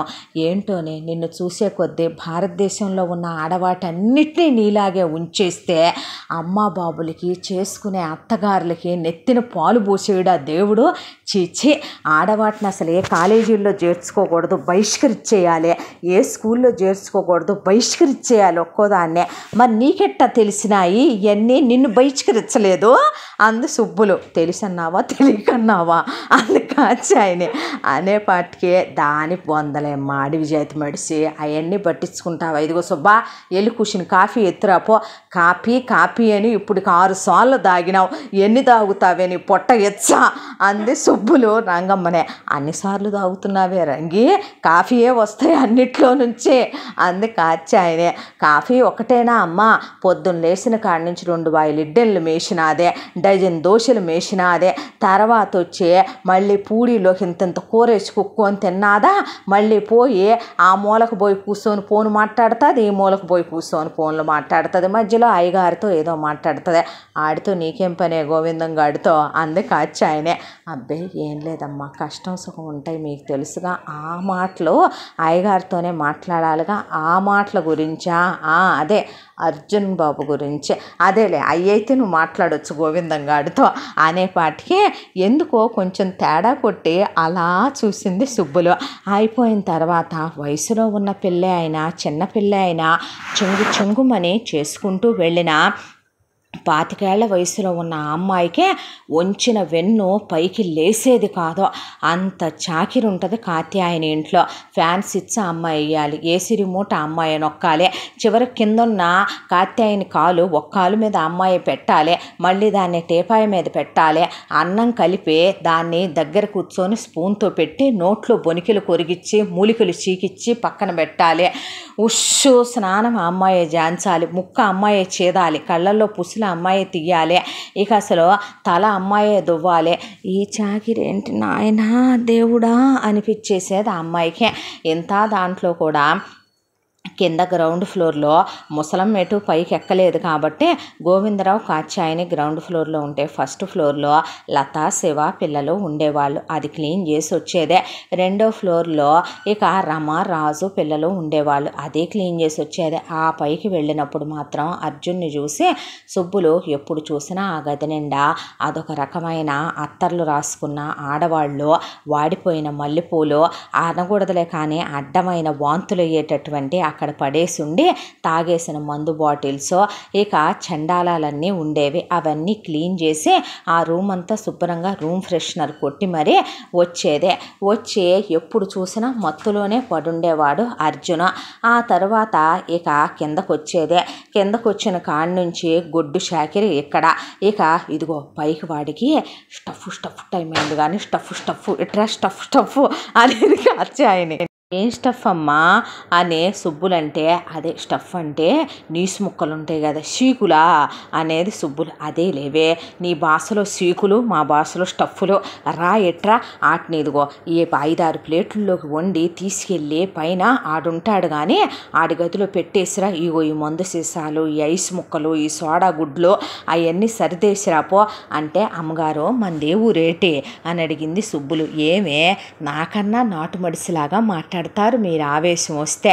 అదే ఎవరమైనా అంతేనే, దిగువ ప్రాంతాల నుంచి ఎగువకొస్తామా, వచ్చినా సరే నెత్తూరులో ఉన్న దిగువలు బాబు ఏం చేద్దాం, అంతే నెట్టుకెళ్ళిపోవాలి కాలం అన్నాక. గోవిందంగాడు వచ్చాడా అని అడిగితే అయ్యగారేనా అని సుబ్బులంటే ఆడే వచ్చారమ్మా, గదిలోకి వెళ్ళారు, రంగమ్మతో మాట్లాడుతున్నారు, ఈడొకడు 24 గంటలు ఆ విషయాలు దాంతోనే మాట్లాడతాడు అన్న తర్వాత వెళ్ళి 2 గంటలు అయిందమ్మా, ఇప్పుడు నాకు లేచిలోనికి వెళ్ళే ఓపిక లేదు లేవే సుబ్బా, చెప్పుకొని వాళ్ళే వస్తారు కాసేపటికి, ఏం చేస్తున్నాయే 2 ఓడమ్మ కోళ్ళగారోళ్ళేనా? అదే పెద్దది చిన్నదే. ఒక అమ్మేమో ఎవరో ఫ్రెండ్స్ వచ్చారని అబ్బాయిలు అయ్యి వండి తెమ్మంటే ఇచ్చి వచ్చినాను, ఇంకొక అమ్మేమో వాళ్ళ పుట్టింటోళ్ళు వచ్చినారని మాట్లాడుతూ కూకున్నదే. మరి ఎదవలు ఏం చేస్తున్నారో, ఒక బాబేమో గదిలోకి వెళ్ళి 2 గంటలు అయినాదే, ఆ బాబేమో బయటికి రాలే, ఇంకో బాబేమో బయట పనున్నదని కారేసు పోయినాడుగా అని చెప్పింది సుబ్బులు. ఎవడి రాజ్యం వాడిదే, నేనెవరి కోసం ఏం ఆలోచించినా సుబ్బా అంతేనమ్మా అన్నాక దా ఎట్రావే, తల్లో బాగా దురదగా ఉంది కానీ కుచ్చేపు కుక్కులేసి వెళ్దుగాని దామ్మ సుబ్బా అని చెబితే, అమ్మా మీరు ఇచ్చిరమ్మన్నారు, ముందు ఆ పని ఇంపార్టెంట్, వెళ్ళి ఇచ్చిరా పోవే అని చెప్పి పైకి అమ్మ వెళ్ళేసరికి అలా మళ్ళీ పడిపోయే కనపడ్డాడు అర్జును. ఇలా రోజులు గడిచిపోతూ సుబ్బులు పని చేస్తూ సుబ్బులు వచ్చి కూడా 3 నెలల కాలం గడిచిపోయిందే. ఈ 3 నెలల కాలంలో అర్జున్నే అబ్జర్వ్ చేస్తోంది, దాంతోపాటు ఆ ఇంట్లో వాళ్ళందరినీ కూడా అబ్జర్వ్ చేస్తోంది సుబ్బులు. కాత్యాయని మందు బాటిల్స్ పంపించడం, గోవిందరావు అమ్మాయిల్ని పంపించటం, స్మోకింగ్కి అవి ఇవి అని పంపించటం, పైకి కాండోమ్స్ లాంటివి పంపించటం, ఆ అమ్మాయి చూస్తూనే ఉంది. తన కొడుకులు, తన కోడళ్ళు, తన మనవళ్ళు, మనవరాళ్ళు, వాళ్ళు మొగుడు పెళ్ళాం క్లోజ్గా ఉండటం, మిగతా వాళ్ళు వీళ్ళందరూ మాత్రం కూర్చోవటం, మాట్లాడుకోవటం, గదుల్లో వీళ్ళు మాట్లాడుకునేది ఏంటని కూడా మొత్తం విని అన్నీ తెలుసుకుంటూనే ఉంది. అంత దాంట్లో రంగమ్మ గదిలోకి వెళ్ళి గోవిందరావుతో ఏం చేసి వస్తుందో, ఒకవైపున లతారమ్మ ఏం చేస్తున్నారో, శివరాజు ఏం చేస్తున్నారో, ఇంత దాంట్లో కాత్యాయని థాట్స్ ఏంటో ఒక్కొక్కటిగా సుబ్బులకి అర్థం అవుతూనే ఉన్నాయి ఆ ఇంట్లో. ఇలా రోజులు గడిచిపోతూ ఉండగా ఒకనాడు అర్జున్ని చూసిన కాత్యాయనికి అర్జున్కి పెళ్లి చేయాలనే మూడొచ్చిందే. ఆ విషయమే రంగమ్మతో అంటే, ఇప్పుడు చేసేయాలంట వేటమ్మా అన్నాక, చేయిపోతే ఎందుకే రోజు ఇట్టా వీడి దగ్గరికి అమ్మాయిలు మాట్లాడి ఈ గోవిందంగాడు పంపే బదులు వీడి బతుకు బ్రోకర్ బతుకు అయిపోయింది అనకూడదు, కానీ ఇలా పంపించే బదులు శుభ్రంగా పర్మనెంట్గా ఒకదాన్నే మాట్లాడేసామనుకో, వాడికి ఆ ఖర్చు మనకి మిగిలినట్టే గదే అన్న తర్వాత వచ్చేది ఎట్లాంటి అవుద్దో అన్నారు కోడళ్ళు. మీలాంటి దాన్ని అయితే నేను తీసుకురానులే కానీ మూసుకోండి మీరు అని, ఒరే గోవిందం పెళ్ళిళ్ళ పేరైన పిలవరా అంటే, అమ్మ ఈ డెసిషన్ కరెక్టేనా అన్నారు కొడుకులు. అబ్బే మీరు చెబుతారుగా అయ్యా, రండి మరి మీ డెసిషన్లు వింటాము, తెచ్చారుగా ఒకడు రంబనేను ఒకడే అసలు ఊర్వశిని ఏడ భూమి మీద పట్టుకో అవుతుగా అట్లా మీ పెళ్ళాలని మమ్మల్ని అంటావేంది, కత్తి మేకప్పులు తీసి కాని రండి, మీ ముఖాలు మీరే చూసుకొని గుర్తెడతారో లేదో అంది కాత్యాయని. ఈలోపు పెళ్ళిళ్ళ పేరై వచ్చాడు. ఇదిగో పేరే అంటే చెప్పండి అమ్మా అన్న తర్వాత, కూకో అంది అంటే చెప్పండి అమ్మా అన్న తర్వాత, పైన ఒకడుంటాడు, ఆడు మావాడే, వాడి పేరు అర్జును, వాడికి ఎంటెక్ చదివాళ్లే కానీ ఆడికి నువ్వు పెళ్లి సంబంధం తేవాలా, అయితే దానికి కావలసినటువంటి రిక్వైర్మెంట్స్ అన్నారు కోడళ్ళు. చెప్పండి అమ్మ అంటే, అమ్మాయి చండాలంగా ఉండాలి చూడటానికి, అది అందంగా ఉండకూడదు, ఎందుకంటే మా మొగుళ్ళు గోకుతారు కాబట్టి వాడి పెళ్ళాన్ని అన్నారు కోడళ్ళు. అతను ఆశ్చర్యంగా చూశాడు ఒక్కసారి వీళ్ళ కోడళ్ళ వైపు. ఆ తర్వాత దానికి అస్సలు లోక జ్ఞానం ఉండకూడదు, అక్షర జ్ఞానం ఉండకూడదు, నిశానీదై ఉండాలి, దానికి తోడు మేమేది చెబితే అది తినాలి, అది కుక్క చాకిరీ చేయగలిగిందై ఉండాలి, అన్నిటికన్నా దానికి ఉండాల్సిన రిక్వైర్మెంటు అది ఆడదై ఉండాలి, పెద్ద మనిషి అయి ఉండాలి, పిల్లల్ని కనగలిగి ఉండాలి, సంసారానికి పనికి రావాలి, అదొకటి గుర్తుపెట్టుకోరా పంతులు అని చెబితే, అలాగేనమ్మా, అబ్బాయి ఏం చేస్తాడు, ఏమీ చేయడు, అబ్బాయి ఏ పని చేస్తాడమ్మా, ఏ పని చేయడు, ఆస్తి ఉంది ఏమీ లేదు, అలాంటప్పుడు మీరు ఒక పని చెయ్యాలమ్మా, ఏంట్రా అంది కాత్యాయని. అనేసరికి అమ్మ మీరు మరీ నాకు ఎక్కువ రెస్పెక్ట్ ఇస్తున్నారు, నేను నా మొగుడికి ఇవ్వనులే కానీ అలా అంటే నువ్వు చెప్పు మ్యాటర్ ఏంటో అంటే, అనాథలు దిక్కుమొక్కు లేనోళ్ళు అమ్మా బాబులు లేనోళ్ళు ఎవరైనా ఉంటే గనక ఏ అనాథాశ్రమాల్లోనూ ఎత్తుక్కొచ్చి చేయాల్సిందే తప్ప ఈ రోజుల్లో ఇంటర్మీడియట్లు 10th క్లాసులు కూడా చదువుకోకుండా ఏ ఆడపిల్లలు ఉండట్లేదమ్మా. ఒకవేళ అలాంటి అమ్మాయిలే ఉన్నప్పటికీ ఈ రోజుల్లో టీవీలు యూట్యూబ్లు ఫోన్లు ఇవన్నీ వచ్చాక తెలివితేటలు లేకుండా జ్ఞానం లేకుండా అందాలు లేకుండా అంటేనమ్మా ఈ రోజుల్లో 100కి 99 మంది మేకప్పుల మీద బతికేసేవాళ్లే. అది లేకుండా వాళ్ళ ఇంట్లో వాళ్ళే వాళ్ళని గుర్తుపట్టని రోజులు ఇయ్యే. అట్లాంటిది మీరిక ఇలా మాట్లాడితే వల్లయ్యే పని కాదమ్మా. దిక్కుమొక్కు లేని దాన్ని దేన్నన్నా ఏ అనాథాశ్రమంలోనూ దొరికితేనో పట్టుకొచ్చుకోండమ్మా, నేను వెళ్ళొస్తాను, నా వల్ల కానీ నాకు ఎందుకు టైం వేస్ట్ అని పెళ్ళిళ్ళ పేరై వెళ్ళిపోతే కాచాయని కూర్చొని ఆలోచించుకుంటూ ఉండగా అమ్మగారు కాళ్ళు ఒత్తేది అని సుబ్బులు వచ్చేసరికి సుబ్బులు తల పైకెత్తే సుబ్బా ఇటు చూడవే అందే. అన్నాక చెప్పండి అమ్మగారు ఏం కావాలి, ఏదన్నా చేసుకొచ్చేదా అని పళ్ళరసం తీసిచ్చేదా అంటే, కాదే నువ్వే కావాలి నాకు, నీ పాసిపోయిన పచ్చటి పళ్ళతో నువ్వు అమ్మగోరు అమ్మగోరు అంటంటే అలా నువ్వు కిళ్ళి నవ్వులుతున్న తమలపాకులు నవిలే నీ నోటితో నాకేమన్నా ముద్దొచ్చి మూడొస్తున్నావే అందే కాచాయని. షీపాడు ఏం మాటలయ్యి అంద రంగమ్మ. మూసుకోపోతే పళ్ళు రాలిందా కొడతా అంద కాచాయని అనేసరికి దాని మీద నీకు మూడు రావటం ఏంటి, చూసేవాళ్ళు ఏమనుకుంటారో తెలుసా ఈ వయసులో అంటే, మీ అంత ఊడబాకులు దాన్ని నేను కాదనుకుంటారులేవే అందే కోడళ్ళని. నా గురించి బాగా తెలుసు, ఎన్ని ఇరిసి ఒక్కో దాన్ని ఏడ కూర్చోబెడతానో. అది కాదత్తయ్య ముసుకండిసే అన్న తర్వాత సుబ్బా అంటే, చెప్పండి అమ్మ మా అర్జున్ గారు నీకు తెలుసుగా, చూస్తానుగా అమ్మ పైకి వెళ్ళినప్పుడు బాబుగారు ఎప్పుడు నిద్రపోతూ ఉంటారు కుర్చీలో కూర్చొని.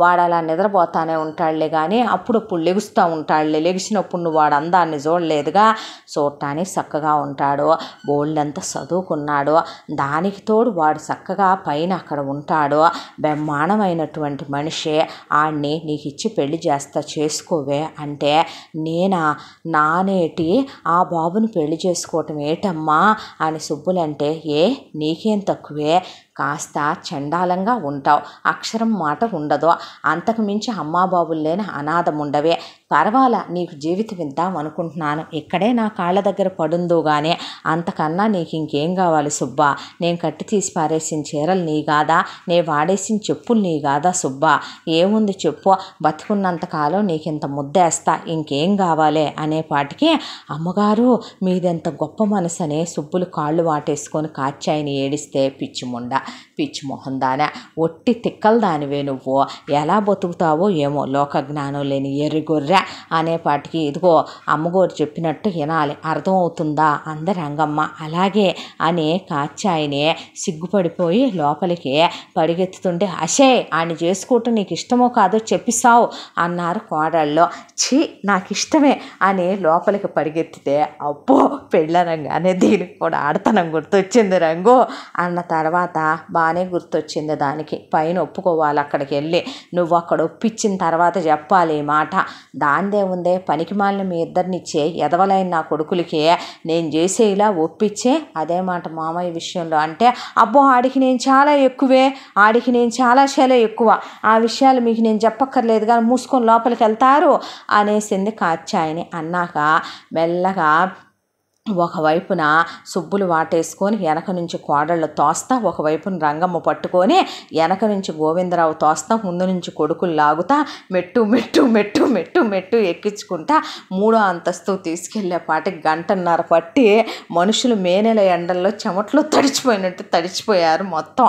ఇప్పుడు ఇంత పెరగకపోతే ఏమైంది, ముద్రష్టపు చచ్చినోడా లిఫ్ట్ పెట్టించమంట, లిఫ్ట్ వెయిట్ ఎంత మోస్తుంది నిన్ను మోయలేదంటే ఇనవేంటి అంటే, పెద్ద లిఫ్ట్లు ఉండవా, పెద్ద లిఫ్ట్లు అంటే అత్తయ్య పడుకునేంత పెట్టియాలి మావయ్య నువ్వు అనేపాటికి శత్రువైపోయింది ఒక్కోదానికి ఇక్కడ. అన్నాక తీసుకెళ్ళాక ఇప్పుడు మీ అందరూ కిందకు పోండి అందే. అన్న తర్వాత నానా అజ్జు అనే లోపలికి వెళ్ళింది. ఇదిగో ఇవాళ నేను మాట్లాడటం కంప్లీట్ అయ్యేంతవరకు ఒరై గోవిందం వింటున్నావా, చెప్పు కాచాయని అంటే, నువ్వు అమ్మాయిల్ని లోపలికి పంపకు, నువ్వు మందు పంపకు, సిగరెట్లు పంపకు, సిగరెట్ తాగేవాడు కాదు, పక్కనుండేవాడు ఆయుష్ ఒక్కో రోజు తగ్గుద్దంట. నా ఆయుష్ నేను తగ్గించుకోలేను, నేను ఇంక జీవితం చాలా అనుభవించాలి, నేను కిందకు వచ్చాక అవన్నీ ఆడే వంపో. అలాగేలే అన్న తర్వాత వీళ్ళందరూ కిందకు వస్తే కోడళ్ళు వెనకాలే నుంచున్నారు తొంగి చూద్దామని. అయితే పైనుంచి ఒక్కో దాన్ని తోశాననుకో తలకాయ నేలకు తగిలి ఒకటే ఎన్ని ఇరిగిపోయి ఒకటే పోయారని పేపర్లో వచ్చి 10 రోజులు తిరిగేసరికి నా కొడుకులు కొత్త పెళ్ళాలు వస్తారనే పాటికి గబగబా దిగేశారు కోడళ్ళు.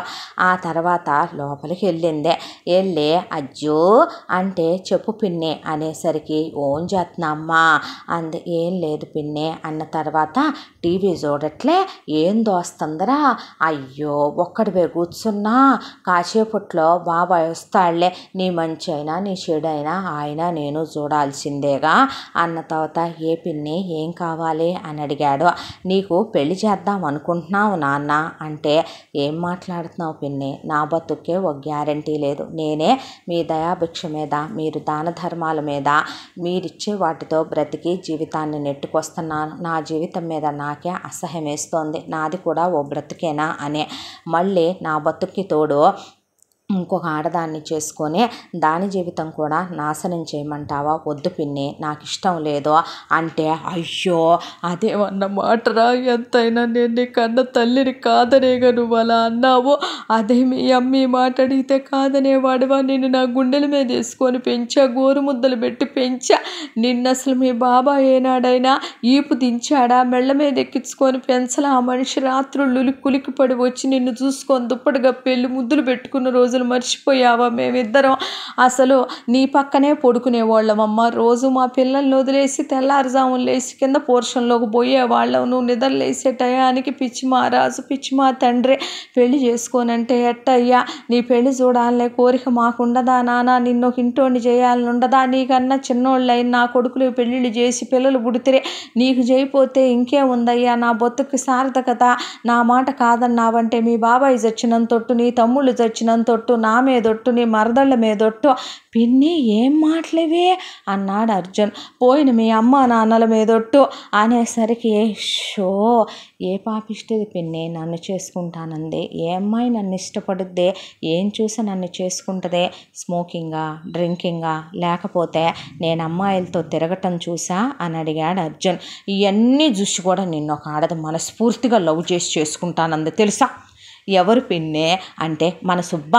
ఎవరు తను, సుబ్బని చూడలేదా నువ్వు, ఇంకా ఉండు పైకి పంపిస్తాలే కానీ, సుబ్బులు మన ఇంట్లో పాపం అనాథ పిల్ల, దిక్కు మొక్కులు లేని బిడ్డ, తల్లి తండ్రి లేరే, నేనే కన్న తల్లిగా ఆదరిస్తున్నా తీసుకొచ్చి దాన్నే, అసలు పొద్దున్న నుంచి సాయంత్రం దాకా దాన్ని ఎట్ట చూసుకుంటున్నానో తెలుసా, అసలు అట్లా ఎన్నపూసల మీద నడిపించుకొస్తున్న దాన్ని, నేల మీద నడిపి ఇట్లా నా అరిచేతుల మీద నడిపిస్తున్న పూల రేఖలేసి తెలుసా, దానికి లైఫ్ ఇద్దామని తీసుకొచ్చా, ఆ లైఫ్ నీతోనే ఇమ్మని దేవుడు కల్లోకి వచ్చి చెప్పాడు, నువ్వు కాదంటావా, మేమ్మ కల్లోకి వచ్చింది, మీ నాన్న కల్లోకి వచ్చి అసలు చచ్చిపోతామంటున్నారు, వాళ్ళు పోయారుగా పిన్నే, అయినా సరే నాకు పోనట్టే వచ్చారు కల్లోకి, నా మాట వినయ్యా అనేసరికి ఏం చూసి చేసుకుంటానంది పిన్ని, తను నన్ను కనీసం అలా ఉన్నా తను ఇంట్లో పని చేసుకుంటూనో లేదంటే కనుక నువ్వు 2 పూట్ల అంత ముద్ద పెట్టో, ఎవరో ఒకళ్ళు తనకు తగిన వాళ్ళని ఏ డ్రైవర్ను ఇచ్చి పెళ్లి చేసినా సంతోషంగా మన ఫ్యాక్టరీలో వర్కర్ని ఇచ్చి చేసినా హ్యాపీగా భర్తతో పిల్లలతో బ్రతుకుద్దే, మన ఇంట్లో పని చేసుకుంటూ ఉంటుందే, నువ్వు ఏ పాత బట్టలో ఇచ్చినా సంతోషంగా కట్టుకుంటుందే, నేను బయటికి వెళ్ళి పని చేయలేను పోషించలేను, ఎందుకు పిన్ని తన లైఫ్ అలా చేసుకోవటం అన్నాడు అర్జున్. అంటే అదేం మాటరా, అవును పిన్ని నేను నా వ్యసనాలు మానలేను, ఎవరు మానమన్నారా, వ్యసనాలను ఎందుకంటారో జీవితాన్ని అనుభవించటం అంటారు, అదందరికీ రావద్దా ఏంటి, మీ బాబాయ్ ఎదముండా కొడుకున్నాడు వాడికి వచ్చా, నీ తమ్ముళ్ళు ఉన్నారు సన్నాసి ఎదవలు వాళ్ళకి వచ్చా, నీకు అది వచ్చంటే రాజభోగం నాన్న, మహారాజుల జాతకం నీదే, అందరికి వస్తుందా ఏంటి అలాంటి రాజుల జాతకం అంది కాచాయిని. పిన్ని ప్లీజ్ అంటే, నువ్వు కాదంటే నేను ఊరుకోను ప్లీజ్, నా మీద ఒట్టే ప్లీజ్, నేను చెప్పినట్టు నువ్వు వింటున్నావు అంతే ప్లీజ్, నువ్వు కాదంటే కటిఫేనమ్మా, నీతో నేను మాట్లాడను చెప్తున్నాను, నేను అన్నం తిన్ను, నేను టిఫిన్ తిన్ను, జ్యూస్ తాగను, స్నానం చేయను, నీ ఇష్టం, నేను సంవత్సరమైనా ఉండగలను స్నానం చేయకుండా, నేను నీళ్ళల్లో చేపలాంటి దాన్నిరా, కళ్ళు తెరుచుకొని నేను నిద్ర కూడా పోకుండా బతుకుతా అనేపాటికి ఏం మాటలు పిన్నే అన్నాడు అర్జున్. నీ ఇష్టం రా, అలాగైతే సుబ్బాని పైకి పంపుతా, దాంతో మాట్లాడి ఓకే చేసుకో నాన్న,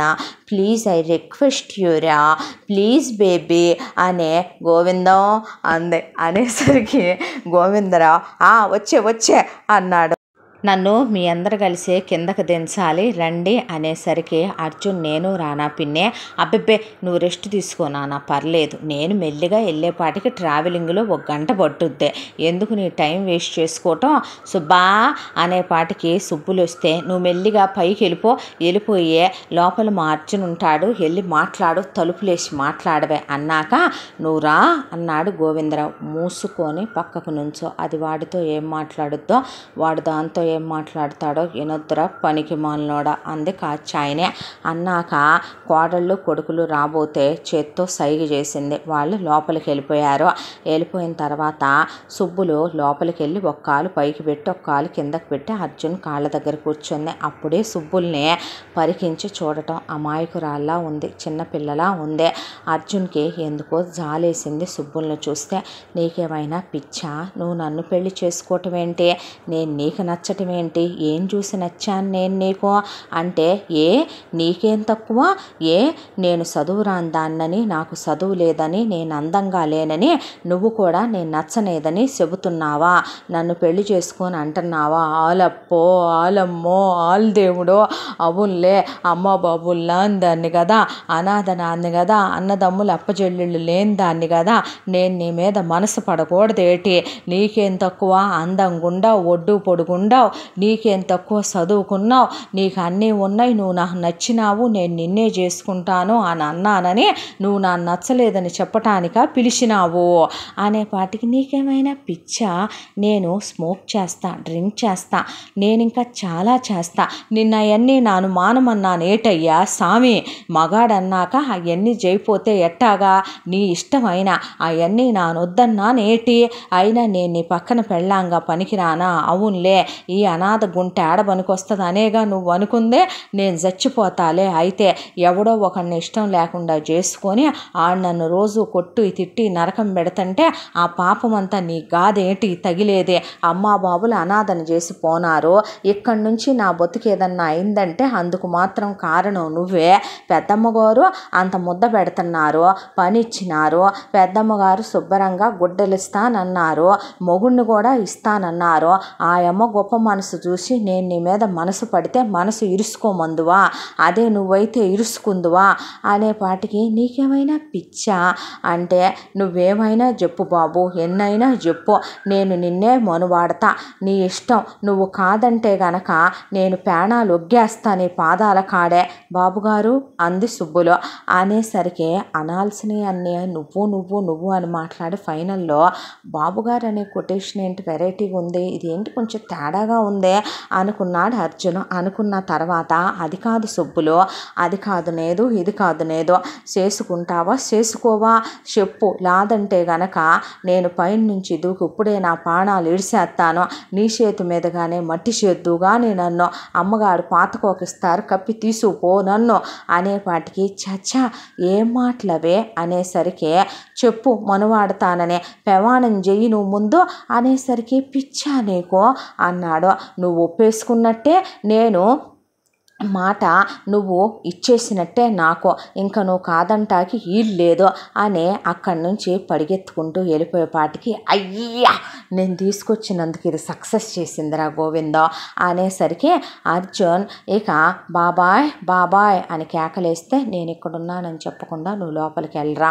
అంది కాచాయని. చెప్పు నాన్న అని గోవిందరావు వెళితే ఈ పెళ్ళికి నేను ఒప్పుకున్నానని పిన్నికి చెప్పు బాబాయ్ అంటే, అలాగే నాన్న, ఇదిగో నీ కోసం కోసమని ఇవన్నీ తెప్పించానయ్యా అంటే, సరే బాబాయ్ డోర్ వేసేసి వెళ్ళవా అని అర్జున్ నేను స్నానానికి వెళుతున్నానని వెళ్ళిపోయాడు.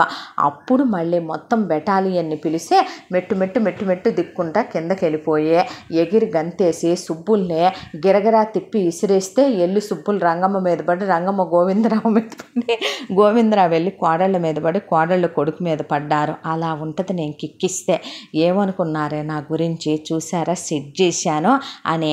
సుబ్బులు నీకు పదవే పెళ్లి చీరిస్తా అందే కాచాయిని. పెళ్లి చీర కొన్నావా? ఎన్ని లక్షలు పెట్టి కొన్నా? మీ అమ్మ మొగుళ్ళు పంపిస్తే డబ్బులు అవి పెట్టి కొన్నానే. మరి చీర ఎక్కడిది? పట్టు చీర అన్నావమ్మా అన్నారు కోడళ్ళు. నా పెళ్ళి పట్టు చీరలేవే, షీకి నేను గట్టకు ఊలిపోయి ఉంది అదే అని. పోమ్మ ఇస్త్రీ రుద్దుకోపో అని సుబ్బులు చేతిలో పెట్టింది కాచాయినే. కోడళ్ళు పిచ్చి నగలు వాళ్ళు వేసుకొని సుబ్బుల మొహం మీద పడేసి వాడేసిన మేకప్ సుబ్బుల మొహం మీద పడేశారు. పడేసిన తర్వాత రేపటికి రెడీ అయ్యి ఉండవే, గుళ్ళో పుస్తు కట్టించుకొస్తానని గోవిందంగా వెళ్ళి పుస్తులు తీసుకురాపో అనేసరికి సరే అలాగైతే అని వెళ్ళి పుస్తులు తెస్తే పెళ్ళిళ్ళ పేరైని పిలిచి ఇక పురోహితుడిని పెళ్ళికి ఏర్పాట్లు చేయమనమని తెల్లాడి తీసుకెళ్ళి గుళ్ళో తాళి కట్టించేసి సుబ్బులకి అర్జున్కి ఫోటోలు తీయించేసి వెంటనే రిజిస్టర్ ఆఫీసు తీసుకెళ్ళి ఇక అక్కడ పెళ్ళి కూడా రిజిస్టర్ చేయించేసి ఇంటికి తీసుకొచ్చింది కాచాయినే. ముందు ఒక 3 నెలల పాటు దీన్ని డిస్టర్బ్ చేయకూడదు, ఇది వాడిని దీని మోజులో పెట్టాలి, ఇది వాడు కొన్నాళ్ళ పాటు సంతోషంగా ఉంటారు కాబట్టి 3 నెలలు సరిపోద్దా అన్నారు కోడళ్ళు. మిగతా 3 నెలలు షిఫ్ట్లు వైజ్గా మీరు వెళ్తురులేవే, వాడి మీద మోజు పడుతున్నారుగా, ఏం మాటలమ్మా అన్నారు కొడుకులు. మీ పెళ్ళాలు మరి మహాపతివ్రతలు, మీరు అలా ఆఫీసులకు వెళ్ళంగానే ఒక్కోదానికి ఫోన్ సిగ్నల్ పోద్ది మరి పైకి వెళ్ళి రాకపోతే అనేసరికి పెళ్ళాల వైపు చూస్తే అబ్బా అదేం కాదులే దవడ బగులుద్ది అన్నారు కొడుకులు. అన్న తర్వాత మహా అయితే ఇంకో 2-3 నెలలమ్మా అంది రంగమ్మ. అంతేగా మరి అన్న తర్వాత ఇక సుబ్బుల్ని శోభనం ఏర్పాట్లు చేసి అర్జున్ గదిలోకి పంపించింది కాచాయినే. పంపించిన తర్వాత సుబ్బులు లోపలికి వెళితే అర్జున్ మాత్రం సుబ్బుల వైపు అలా చూస్తూ, అప్పటి వరకు ఎంతోమంది ఆడవాళ్ళని చూసుండొచ్చు, చాలామందితో అఫైర్లు పెట్టుకుని ఉండొచ్చు, కానీ భార్య అనే ఒక పవిత్రమైన భావన, కాళ్ళకి మెట్టెలు, మెళ్ళ మంగళసూత్రం, నల్లపూసలు, నొసట్లో కుంకుమ అవన్నీ చూసి మార్నింగ్ జరిగిన పెళ్ళి చూసి ఒకటే వయసులో చిన్నది, అమాయకురాలు, కల్లా కపటం లేనిదే. పెళ్ళంటే ఏదో టీవీలో చూసి చిన్నపిల్లల ఆటో బొమ్మల ఆటో అనుకుంది. నిజానికి ఇది బొమ్మల పెళ్ళే కదో, నిజమైన పెళ్ళి ఎలాగవుద్దే, తనకి నేను ఏం న్యాయం చేయగలనని అవుద్దే అని దాంతో అలా సుబ్బుల్ని చూస్తూ కూర్చుంటే ఏటి పెనిమిటి అట్టా సొత్తండావో అని కింద కూర్చుంది. లే నువ్వు కింద కూర్చోకూడదు అని లేపి మంచం మీద కూర్చోబెట్టాడు. కూర్చోబెట్టిన తర్వాత ఏటైనాదే అంది. ఏమీ లేదు, ఆకలేస్తుందా అన్నాడు. అన్న తర్వాత ఏమీ లేదు, ఇది తిను అని తనకని ఫుడ్ ఆల్రెడీ పంపించుంటే అది సుబ్బులకి ఇచ్చాడు. ఇస్తే కూర్చొని ఆవురావురమంటూ తిన్నదే. మంచినీళ్ళు తాగిచ్చాడు. పడుకో అన్నాడు. సరే అట్టాగే అన్నాక పడుకున్నాక దుప్పటి కప్పి తల మీద నిమిరి అలా జోకొట్టి చిన్నపిల్లని పడుకోబెట్టినట్టు పడుకోబెట్టి తను కూడా అటు తిరిగి పడుకున్నాడు. సుబ్బులు నడి మధ్య నిద్రలో కాలు చెయ్యి వేసేసుకొని డైరెక్ట్గా అసలు అర్జున్ని దగ్గరికి లాగేసుకుంది. అలా గుండెల మీద పడుకోబెట్టుకొని చిన్నపిల్లని జోకొట్టినట్టు జోకొడుతూ పడుకోబెట్టుకొని, ఈ అమాయకురాలితో నాది ఏ జన్మ రుణం అనుకోవాలి, ఈ పిచ్చిదాన్ని నా జీవితంలోకి ఎందుకు పంపించావు దేవుడా, దీని లైఫ్కి నేను న్యాయమే చేయాలి, దీన్ని తాకి అపవిత్రం చేసి దీని బ్రతుకుని నేను అన్యాయం చేయలేనని ఆ రోజు రాత్రి వాళ్ళిద్దరి మధ్య ఏమీ జరగకపోయినా కింద అసలు మెలికలు తిరిగిపోతూ కాచాయిని కోడళ్ళు రంగమ్మ పైన చాలా జరిగిపోతున్నాయని పెద్ద మీటింగే పెట్టు కూర్చున్నారు కింద.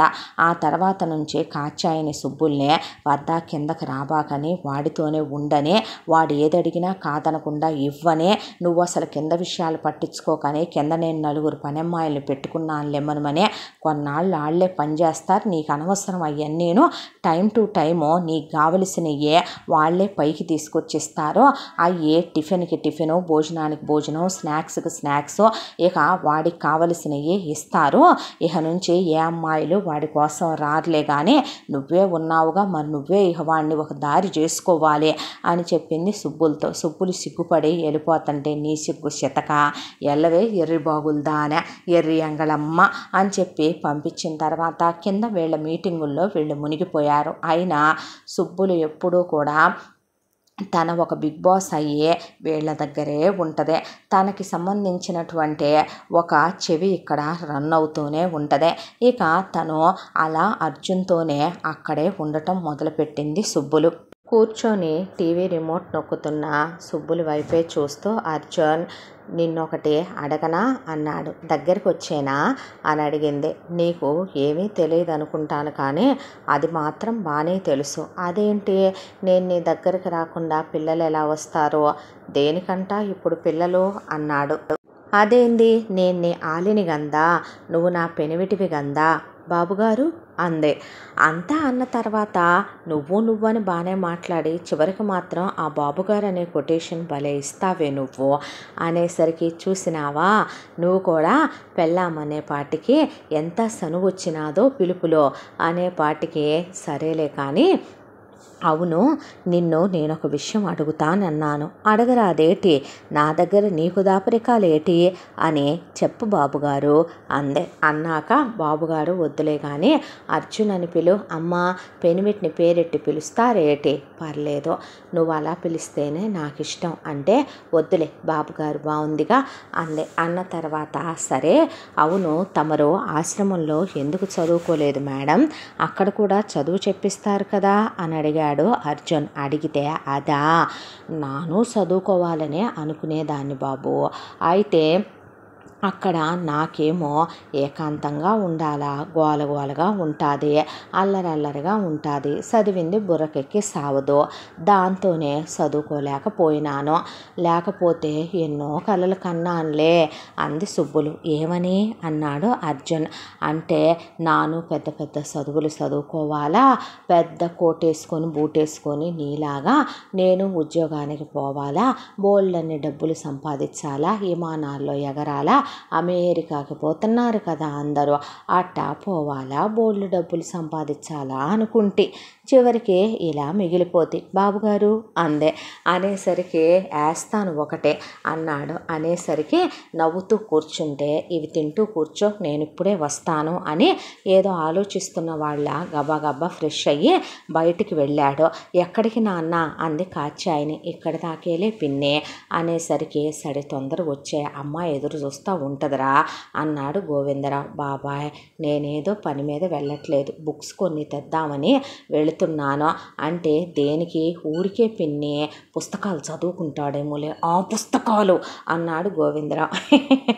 నీ ఇష్టం నాన్న అని లోపలికి వెళ్ళిపోయింది కాచాయనే. అన్న తర్వాత వెళ్ళి ఇక అర్జున్ కాసేపటికి పైకి వెళ్ళిపోవటం వెళ్ళి చూశారు. అమ్మయ్య అనుకొని ఏడు బయటికి వెళ్ళి వచ్చిందాకా నా ఊపిరి ఆగదు రాఘగోవిందం అంది కాచాయని. ప్రతి చిన్న విషయానికి కంగారే నీకు అన్నాడు గోవిందరావు. అన్నాక పైకి వెళ్ళి సుబ్బుల దగ్గర కూర్చొని ఒక బ్యాగ్ నిండా స్నాక్స్, చాక్లెట్స్, స్వీట్స్ అవన్నీ సుబ్బులకి ఇచ్చి, ఇవి అన్నీ తింటూ తాగుతూ ఉండని జ్యూసులు, మిల్క్ షేకులు, థిక్ షేకులు అన్నీ తెచ్చాడు. అవన్నీ ఫ్రిడ్జ్లో సర్దమన్నాడు. సర్దిందే. తర్వాత ఒక పెద్ద బ్యాగ్ ఓపెన్ చేశాడు. అందులో స్టేషనరీ, దాంతోపాటు 10th క్లాస్ బుక్స్ ఉన్నాయి. అవి చూసేపాటికి సుబ్బులకి ఫ్యూజులు ఎగిరిపోయినాయి. ఏంటివి అని అడిగిందే.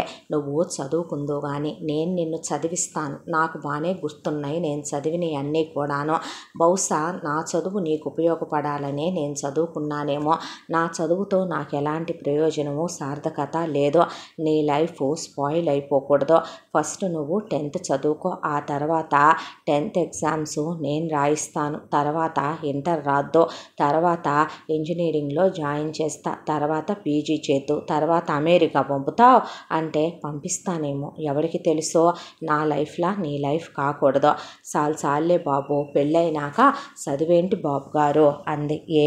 ఎందుకు చదువుకోకూడదు, నువ్వు చిన్నదానివే, నీ కలలు నా వల్ల నాశనం అయిపోకూడదు, నువ్వు నాలాంటి వాడే పాదాల చెంత ఉండదగిన పువ్వువు కాదు. నీలాంటి దాన్ని ఒక దేవుడి పాదాల దగ్గరికి చేర్చాలి. పుట్టి పుద్దెరిగిన తర్వాత నేను వీళ్ళ దగ్గర ఉంటూ వీళ్ళని ఏమీ అడిగింది లేదు. నీ ఒక్కదాని విషయంలో సాయం అడిగితే కాదనరనే నమ్మకం ఉంది. వాళ్ళు కాదన్నా ఏదో ఒకటి చేసి నేను నిన్ను చదివించి నువ్వు అనుకున్నట్టుగానే నిన్ను వేసి పంపిస్తానేమో, ఎవరికి తెలుసు, దా చదువుకుందుగానే అన్నాడు. అన్న తరువాత ఇక సుబ్బుల్ని నాకు చదువు ఎక్కదు, నాకు పెళ్ళయ్యి పిల్లల్ని కని నీకు పెళ్ళాన్నయ్యే నాకు సంసారం చేసుకోవాలని ఉంది, కొడితే చెంపలు పగులితే ఏంటా పిచ్చి మాటలు, నువ్వెంత, నీ వయసు ఎంత, చిన్నపిల్లవి చిన్నపిల్లలా ఉండు అని చెవి మేలేసి కూర్చోబెట్టి చదివించడం మొదలు పెడితే బుక్స్ ఓపెన్ చేయంగానే మళ్ళీనా అందే. అనేపాటికి ఏంటి, ఆహాహా అది కాదు అంటే ఇప్పుడా మళ్ళీ చదవటమా అందే. అదేంటి అన్నాడు. అబ్బే ఏం లేదులే అని కూర్చున్న తర్వాత ఆలోచా అని అడిగాడు. రావుగా అంది. అన్నాక ముందు అవి నేర్పించడం మొదలుపెట్టి అక్కడి నుంచి మెల్లమెల్లగా నేర్పటం మొదలుపెట్టేపాటికి ఇక నోట్లో పెన్సిల్ పెట్టుకుందని లేపేయటం, కూర్చోటం, తను మధ్యలో మాత్రం లేచి వెళ్ళి పెగ్గు మీద పెగ్గు తాగినా కూడా బ్యాలెన్స్ కోల్పోవటం, తనతో మిస్బిహేవ్ చేయటం లాంటివి ఉండవు. అర్జున్ విషయంలో కోపం రాదు, ఆవేశం రాదు, స్మోక్ మాత్రం చేస్తూనే ఉంటాడు. పెట్టెల మీద పెట్టెలు తాగుతూనే ఉంటాడు. ఇక ఆ తర్వాత సుబ్బుల్ని పక్కన కూర్చోబెట్టుకొని చదివించడం మొదలుపెట్టాడు. ఇలా కొన్ని రోజులు గడిచిపోయి పైన వీళ్ళు చాలా చేసేసుకుంటున్నారనే కింద వాళ్ళు తెగ మురిసిపోవటం మొదలుపెట్టారు. అయితే ఒకరోజు అర్జున్ బయటకు వెళ్ళి సుబ్బులకి నోట్బుక్స్ అవి అయిపోయినాయని స్లాంటింగ్ లైను, స్లీపింగ్ లైను, ఏబిసిడీలు అవన్నీ నేర్పించడం అయిపోయిందని తేవటానికని వెళ్ళాడు. అయితే వచ్చేసరికి సుబ్బులు కూర్చొని కాళ్ళు ఒత్తుకుంటుంది. చూస్తే మోకాళ్ళన్నీ ఎర్రగా అయిపోయి పెచ్చులు లేసిపోయి బ్లడ్ కారిపోతుంది. పరిగెత్తుకుంటూ వచ్చి ఏమైంది, పడ్డావా అని కాళ్ళు తన ఒళ్ళో పెట్టుకున్నాడు. తప్పు బాబు, నువ్వు నా కాళ్ళు ఒళ్ళో పెట్టుకుంటేంటే, చాలే ఊరుకో, నేను నీ మొగుడిని, ఏమైంది అన్నాడు. అనేసరికి అదా, నాను గుడికి వెళ్ళినాను. అయితే గుళ్ళో పడ్డావా అని అడిగాడు. లేదు, నువ్వు ఇలా సిగరెట్లు కాలుస్తున్నావుగా, నువ్వు సిగరెట్లు మానేసేలా చేయమనమని ఆ దేవుడికి మోకాళ్ళ మీద నడిచొస్తాను అనుకున్నాను బాబుగారు. అందుకే నేను ముందే మొక్కు తీర్చేసుకొని ఆ తర్వాతే దేవుడి పని చేయమని చెప్తాను బాబుగారు అనేపాటికి బాబుగారు అంటూ పిచ్చి వేషాలు వేస్తే చెంపలు పగలగొడతా, లెంపలు వేస్తా, నా సంగతి బాగా ఎరగో. అయినా అవి మానేయటం నా వల్ల కాని పని, దానికోసం నువ్వు ఇలాంటి పిచ్చి వేషాలు వేయటం ఏంటి? నిన్నేమైనా నేను మానమన్నానా? నువ్వేమైనా మానేయని నేను చెప్పానా? నేను దేవుడికి చెప్పుకున్నాను మానిపించమని, అదే ఆయన ఇష్టం గందా, అందుకని నేను నా మొక్కు చెల్లించుకున్నాను, అది నా ఇష్టం గందా అనేపాటికి పిచ్చి మాటలు మాట్లాడుకో, నొప్పిగా ఉందా అనేపాటికి బాగా అందే. అనేసరికి గబా అక్కడ ఫస్ట్ ఎయిడ్ చేసి క్లీన్ చేసి ఆయింట్మెంట్ రాసి కట్లు కట్టాడు. ఆ తర్వాత లేచి నడవలేకపోతుంటే మెల్లిగా లేపి నడిపించడం మొదలుపెట్టాడు.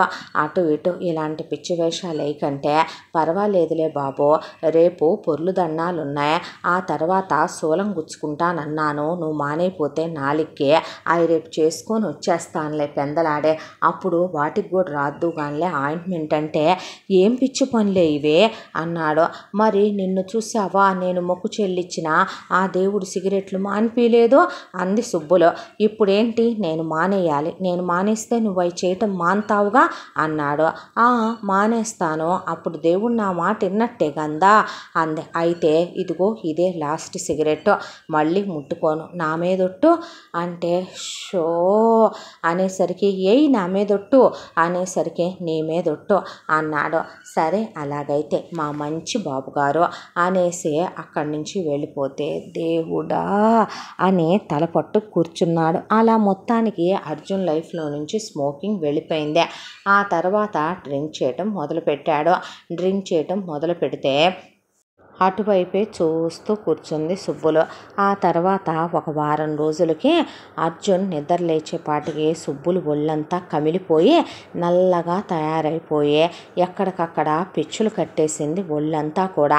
ఏమైంది అని పరిగెత్తుకుంటూ సుబ్బుల దగ్గరకు వచ్చేపాటికి, అదా నీతో మందు మానిపించమని దేవుడికి పొర్లు దండాలు మొక్కినానులే. తెల్లారుజామున వెళ్ళి 108 సార్లు పొర్లు దండాలు పెట్టి వచ్చానా, బండలన్నీ కొట్టుకుపోయినాయి. దాంతోనే ఒళ్ళంతా కమిలిపోయింది అనేపాటి కోపం వచ్చి లాగి చెంప మీద కొడదామనుకున్నవాడు దెబ్బ కరెక్ట్గా చెంపకి కాస్త దూరంలో ఆపేశాడు కొట్టలేక. సుబ్బులు గట్టిగా కళ్ళు మూసుకుందే. దెబ్బ అంటే భయమేగా, మరి ఇవన్నీ చేసినప్పుడు నొప్పులు పుట్టలేదా ఏంటే? ఇంపాసిబుల్ థింగ్స్ దేవుణ్ణి కూడా అడగకూడదు. నువ్వే కాదు, నీ దేవుడు చెప్పినా కూడా నేను ఈ మందు మానలేను, ఆయన కూడా నన్ను మానమని చెప్పడు. ఇలాంటి పిచ్చి వేషాలు వేస్తే చెంప పగలగొడతా, నా సంగతి బాగా తెలీదు అని ఒళ్ళు నొప్పులు టాబ్లెట్ వేసి కనిపించే చోటంతా ఆయింట్మెంట్లు రాసి కనపడని చోట వెళ్ళు రాసుకోపో లోపలికి అంటే, నువ్వు రాయవా అంది. దవడ బగలగొడతా, నీ ఇంటెన్షన్లో నాకు తెలుసులే కానీ వెళ్ళు ముందు లోపలికి అన్నాడు. అన్న తర్వాత నేనేమైనా నిన్ను మానమన్నానా? బ్యా అని నోరు తెరిసిందే. నోరు తెరిసి అర్జున్ని గట్టిగా పట్టేసుకొని కాళ్ళు వాటేసుకుంది. ఏంటిది పిచ్చిదానా అంటే, నిన్ను నేను మానమని చెప్పానా? నీ ఇష్టం వచ్చినట్టు నువ్వు దాగు, సీసాలు దాగు, మత్తులో పడిపో. ఎవరొద్దన్నారంట?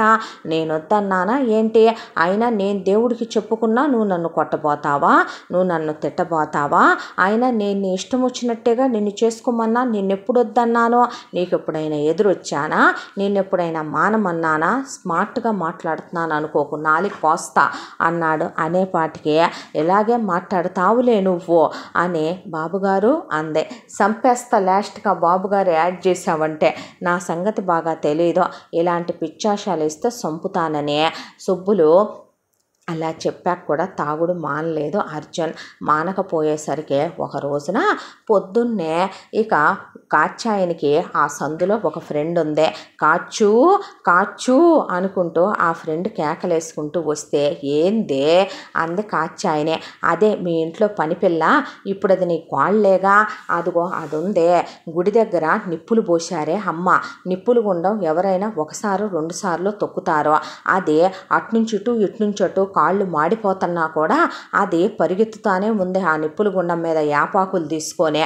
అది తడి బట్టలతో మొక్కుకుందేమోలే, ఏముంది దాంట్లో, కానీ ఉంటే మనిషి వస్తుంది, లేకపోతే దట్టెం వస్తుంది అంది కాచాయని. ఆ మాట ఫస్ట్ టైం అర్జున్కి నచ్చలేదు. పైనుంచి వీళ్ళ కేకలేనపడి గబా పరిగెత్తుకుంటూ వెళ్ళి సుబ్బులు ఆల్మోస్ట్ కాళ్ళు మాడి బొగ్గులైపోయినాయి. అక్కడి నుంచి సుబ్బుల్ని తీసుకొని గబగబా ఇంటికి తీసుకొని వచ్చాడు.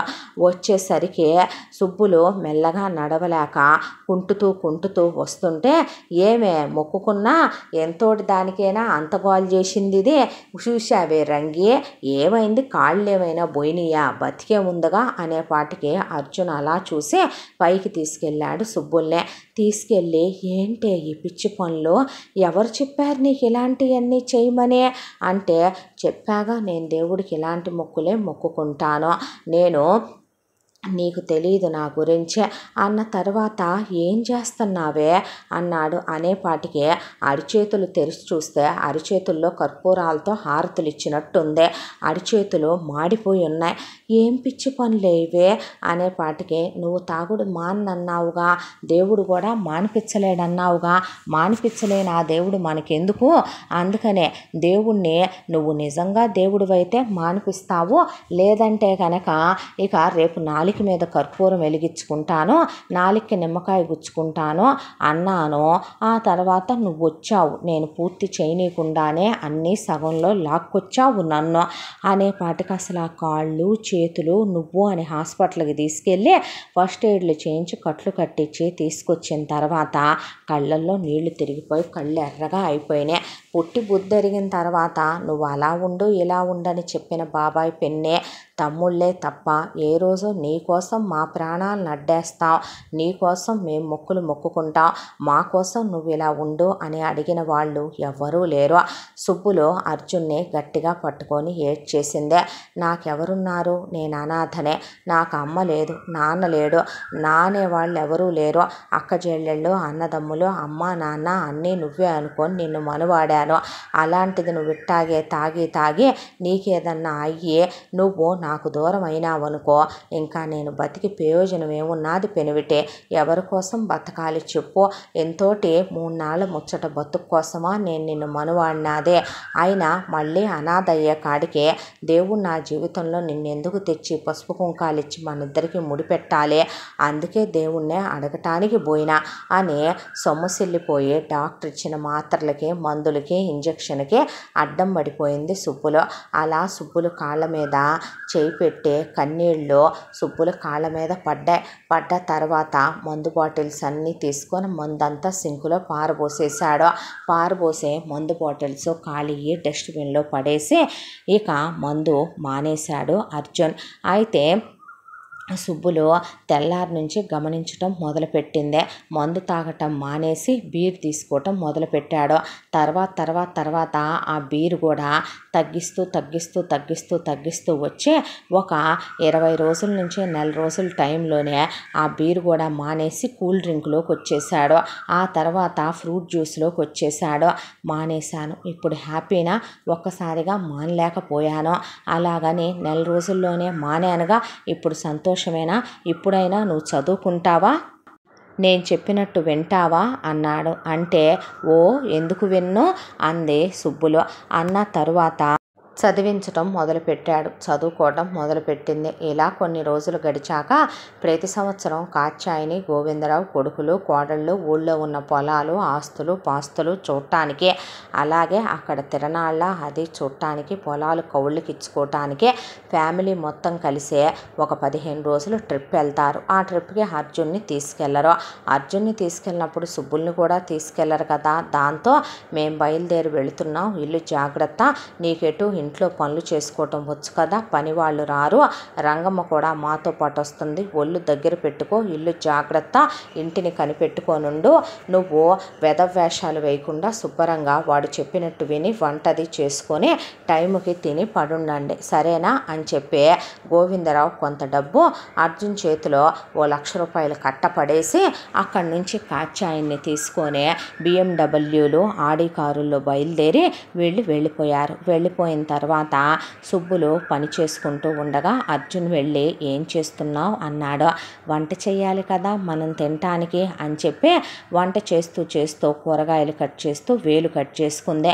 వేలు కట్ చేసుకునేపాటికే ఆ వేలుని గబగబా తీసుకొని నీళ్ళ కింద పెట్టి ఆ వేలికి బ్యాండేడ్ వేసి నువ్వేం వంట చెయ్యొద్దులే కానీ నేను ఫుడ్ ఆర్డర్ చేస్తాను ఉండు అని ఫుడ్ ఆర్డర్ చేయటానికని చూస్తే బయట గాలి వర్షం, దాంతో ఎక్కడా కూడా ఫుడ్ ఆర్డర్స్ రావనే పాటికి సరే నేనే వెళ్ళి తీసుకొస్తానులే కానీ ఇదిగో ఇందులో నుంచి నేను ఒక 5,000 తీసుకున్నాను, మిగతా డబ్బులు నా రూమ్లో ఉన్న షెల్ఫ్లో పడే అని చెప్పే అలా అర్జున్ బైక్ తీసుకొని వర్షంలో ఎందుకు అనేపాటికి నీ దగ్గర ఫోన్ ఉందిగా, నీకు ఫోన్ నేర్పించానుగా, నీ ఫోన్ దగ్గర పెట్టుకో, నా నెంబర్ ఎలా చెయ్యాలో నీకు తెలుసుగా, తెలుసు అందే. అనేసరికి వర్షంలో బయటికి రాకు జలుబు చేసుద్ది అని చెప్పి అర్జున్కి ఎందుకు సుబ్బులంటే చాలా ఇష్టం, ఎనలేని ప్రేమ, ప్రియమైన భార్యనో లేదంటే కనుక తన మనసైన భార్యనో అమాయకురాలనో ఏమో ఆ అమ్మాయి అంటే ఎక్కడా లేని ఇష్టం. దాంతో ఆ అమ్మాయికి ఇష్టమైనవన్నీ కొనుక్కొద్దామని డబ్బులు తీసుకొని వెళ్ళాడు.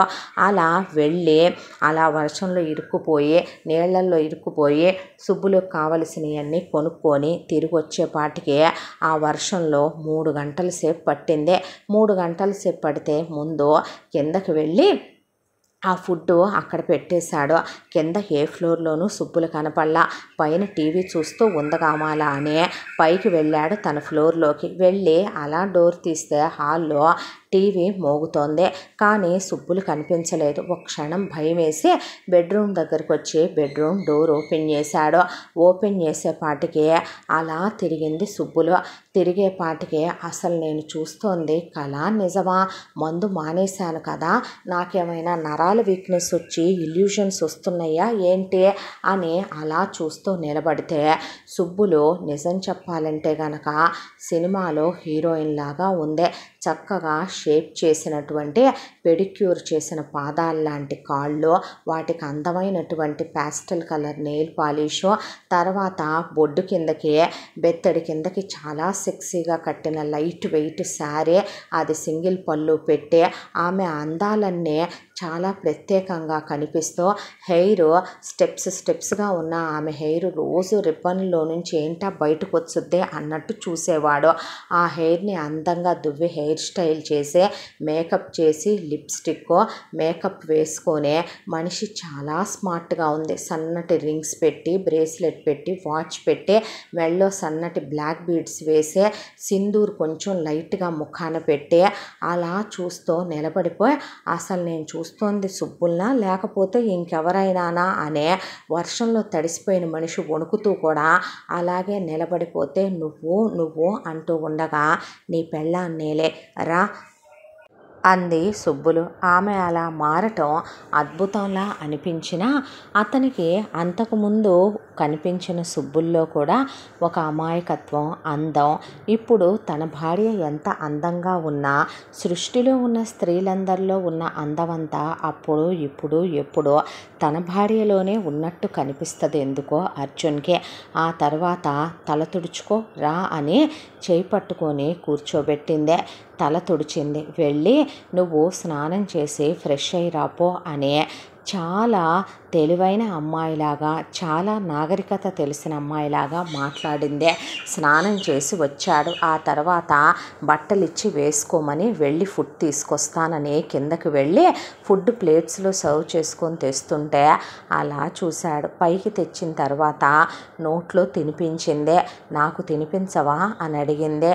పెట్టాడు. అంతా ఒక కలలా ఊహలా ఏదో తెలియని ఒక లోకంలోకి వెళ్ళొచ్చినట్టుగా, తను బయటికి వెళ్ళొచ్చిన ఈ 3 గంటల్లో ఏదో అద్భుతం జరిగిపోయినట్టుగా అసలు అర్జున్కి నోట మాట రాలేదు. ఆ తరువాత అలా నిలబడి అసలు ఏం జరిగింది ఏంటి అని ఆలోచిస్తూ నుంచున్నాడు. ఒకవేళ అందంగా ఉండాలని కింద తమ్ముడి భార్య లేరు కాబట్టి వాళ్ళు మేకప్ థింగ్స్ వాడతారు కాబట్టి అలా రెడీ అయిందా తనకు అలా అవ్వాలనిపించిందా? కానీ తన మాట తీరులో చూపులో ఏదో తేడా, ఎందుకు అలా తనకు అనిపిస్తోంది అనిపించింది. ఆ తర్వాత వచ్చి వెనక నుంచి భర్తనే హక్ చేసుకుంది. ఏంటిది అన్నాడు. అంటే మనిద్దరం ఈరోజు సంతోషంగా గడుపుదాం అనేపాటికి నీకు నేనేం చెప్పాను, ఇలాంటివేవి వద్దని చెప్పానా? నీలాంటి మంచిదాని లైఫ్, ఉత్తమురాల లైఫ్ నాలాంటి వాడితో ముడిపడి నాశనం అయిపోవటం నాకు ఇష్టం లేదు. ఎవరు చెప్పారో? నువ్వంటే నాకు ఇష్టం, నేనే నువ్వు కావాలనుకుంటున్నాను. భార్యగా నేను నిన్ను కోరుకోవటం తప్పు కాదేమో కదో, భర్తగా నా కోరికని నువ్వు మన్నించాలేమో కదో. ఈ ప్రపంచాన్ని మర్చిపోదాం, సంతోషంగా గడుపుదాం, మన కోసం మనమన్నట్టు బ్రతుకుదాం. ఎందుకు ఎప్పుడూ కూడానో మనం ఎవరో ఏదో అంటారనే, ఎవరో మన జీవితాన్ని శాసించారనే, మన జీవితం నాశనం అయిపోయిందనే రిగ్రెట్లో బ్రతకాలి అనేపాటికి నువ్వెందుకు ఇలా మారావో తెలీదు, ఎందుకు ఇలా మాట్లాడుతున్నావో తెలీదు. నేను అడిగినా నువ్వు సమాధానం చెప్పవని నాకు అర్థమైందే. నీకు చెప్పాలనిపిస్తేనే నువ్వు చెప్పు, కానీ నేను మాత్రం నిన్ను తాకలేను అన్నాడు. అనేసరికి అతను ఎంత ఆమె నుండి దూరంగా వెళ్ళాలనుకున్నా అతను కూడా ఒక మగాడే కదా. ఆమె అందంగా ఉండటమో లేదా అతన్ని కోరుకున్న తొలి ఆడది కావటమో, ఎంతకాలం నువ్వు చాలామంది ఆడవాళ్లతో వెళ్ళి ఉంటావు. వాళ్ళు నీకు శారీరక సుఖాన్ని ఇచ్చుంటారే తప్ప ప్రేమతో కూడిన సాంగత్యాన్ని ఇచ్చుండరు కదో. ప్రేమతో ఒక భార్యాభర్త పవిత్రంగా కలిస్తే వాళ్ళిద్దరి శరీరాల్లో నుంచి వచ్చే ఎనర్జీ ఈ మంగళసూత్రాల్లోకి వెళ్ళొద్దంట. మనిద్దరిది పవిత్రమైన బంధం కదో, నన్ను దూరం పెట్టి నరకం పెడతావా అనే అలా అర్జున్ని చేపట్టి తీసుకెళ్ళి రెడీ చేసి క్యాండిల్స్ వెలిగించి రోజ్ పెటల్స్ వేసి ఉంచిన బెడ్ మీద అలా పడుకోబెట్టింది. అతన్ని దగ్గరికి తీసుకుంది. అతన్ని ముద్దులు పెట్టుకుంది, కౌగిలించుకుంది, నడుం చుట్టూ చేయి వేయించుకున్న తర్వాత ఇక అతను ఒక మగాడే కదా, ఫీలింగ్స్ ఉన్న వ్యక్తే కదా, భార్యని ఆమెలో ఏ లోపం ఉందని దూరం పెడతాడో అలా ఇద్దరు ఫిజికల్గా క్లోజ్ అయ్యారు. నిజం చెప్పాలంటే ఆమె అన్నమాట నిజం. అప్పటి వరకు ఎంతోమంది వేశ్యలతో తిరిగినా లేని ఒక తృప్తి, సంతోషం, ఆనందం. నిజంగా వాళ్ళు శరీరాన్ని మాత్రమే డబ్బు కోసం అమ్ముకునేవాళ్ళు. కానీ ప్రేమతో తన భార్య అతన్ని సొంతం చేసుకుంటూ అతన్ని తనలో కలిపేసుకుంటూ తన అతనిలో కలిసిపోతున్న క్షణం ఈ ప్రపంచంలో ఇంకేమీ కావాలి అనిపించలేదు. ఆ క్షణం అర్జున్కి భార్య మీద ప్రేమ కలిగింది, అభిమానం కలిగింది, గౌరవం కలిగింది, ఆప్యాయత కలిగింది, అనురాగం కలిగింది. ఇదేనేమో పవిత్రమైన పెళ్ళనే బంధం అంటే అనే ఆమెని దగ్గరికి తీసుకునే ఇద్దరూ ఒకటే అన్నంతగా కలిసిపోయారు. ఆ తర్వాత అలా 1, 2, 3 అలా రోజు కలుస్తూనే ఉన్నారు. ఆ తరువాత ఇద్దరూ కూడాను ఇక ఒకళ్ళ గురించి ఒకళ్ళు మాట్లాడుకుంటూ సంతోషంగా సరదాగా కలిసి సరిగంగా స్నానాలు చేస్తూ, అర్జున్ నేను ఒక మాట అడుగుతాను, ఇప్పుడు నువ్వేమీ అడగొద్దు అనేసేసరికి ఇంకేమీ మాట్లాడలేదు. ఆ తర్వాత 15 రోజుల కాలం అలా కడిగిపోయింది వాళ్ళిద్దరి మధ్య. ఆఖరి రోజున వాళ్ళు రాబోయే రోజు వచ్చినప్పుడు సుబ్బులు మళ్ళీ పాత సుబ్బుల్లా రెడీ అయిపోతే ఎందుకీ వేషం అంటే నవ్వేసింది. ఒక్క మాట అడగనా నేను నిన్ను బాబుగారు అంటే, ఆ బాబుగారు మానవా, రోజు అర్జుననేగా పిలుస్తున్నావు అంటే ఇప్పటికిదే కరెక్ట్లే అన్న తర్వాత ఎందుకు ఇలా ఖాళీగా ఉండాలి, పీజీ చదువుకున్నావుగా, జాబ్ చేసుకోవచ్చుగా, మనకంటూ ఒక గౌరవం విలువ ఉంటాయిగా సొసైటీలో, నీకేం తక్కువనే అనేసరికి ఆ మాటకి నిజమే, మనకు కూడా ఒక లైఫ్ ఉండాలి, ఎంతకాలమని వీళ్ళ మీద పడి మనం బ్రతుకుతామో, వాళ్ళు మనకేదో దానం దయాభిక్ష ఇస్తున్నట్టు మనం ఇలా ఉండటం కరెక్ట్ కాదు, వేరే వెళ్ళిపోతాం, ఒక ఉద్యోగం చూసుకుంటానులే అన్నాడు అర్జున్. ఆ తరువాత రానే వచ్చారు కాత్యాయని వాళ్ళు. వండుకున్నారా, తిన్నారా, శుభ్రంగా ఉన్నారా అంటే అంది సుబ్బులు.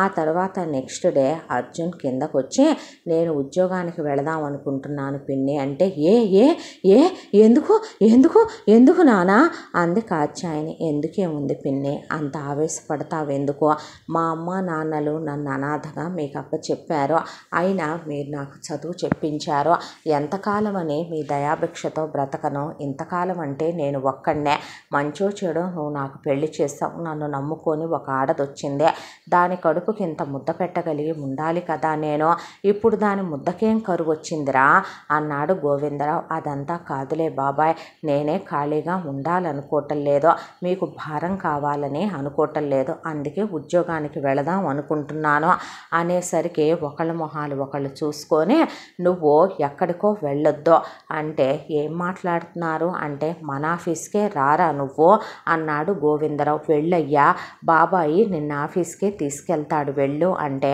శాలరీ ప్రకారమే నాకు మంత్లీ ఇంతని ఇచ్చే బాబాయ్ అన్నాడు. అలాగే రైరా, అలాగే ఇస్తానులే అని ఆ రోజు నుంచి అర్జున్ ఫార్మల్స్ వేసుకుని దొరబాబులాగా ఆఫీస్కి వెళుతుంటే చూసి సుబ్బులు కళ్ళు నిండిపోయాయి. కాత్యాయని గోవిందరావుకి అసలు క్షణం పాటు ఏమీ అర్థం కాలేదు.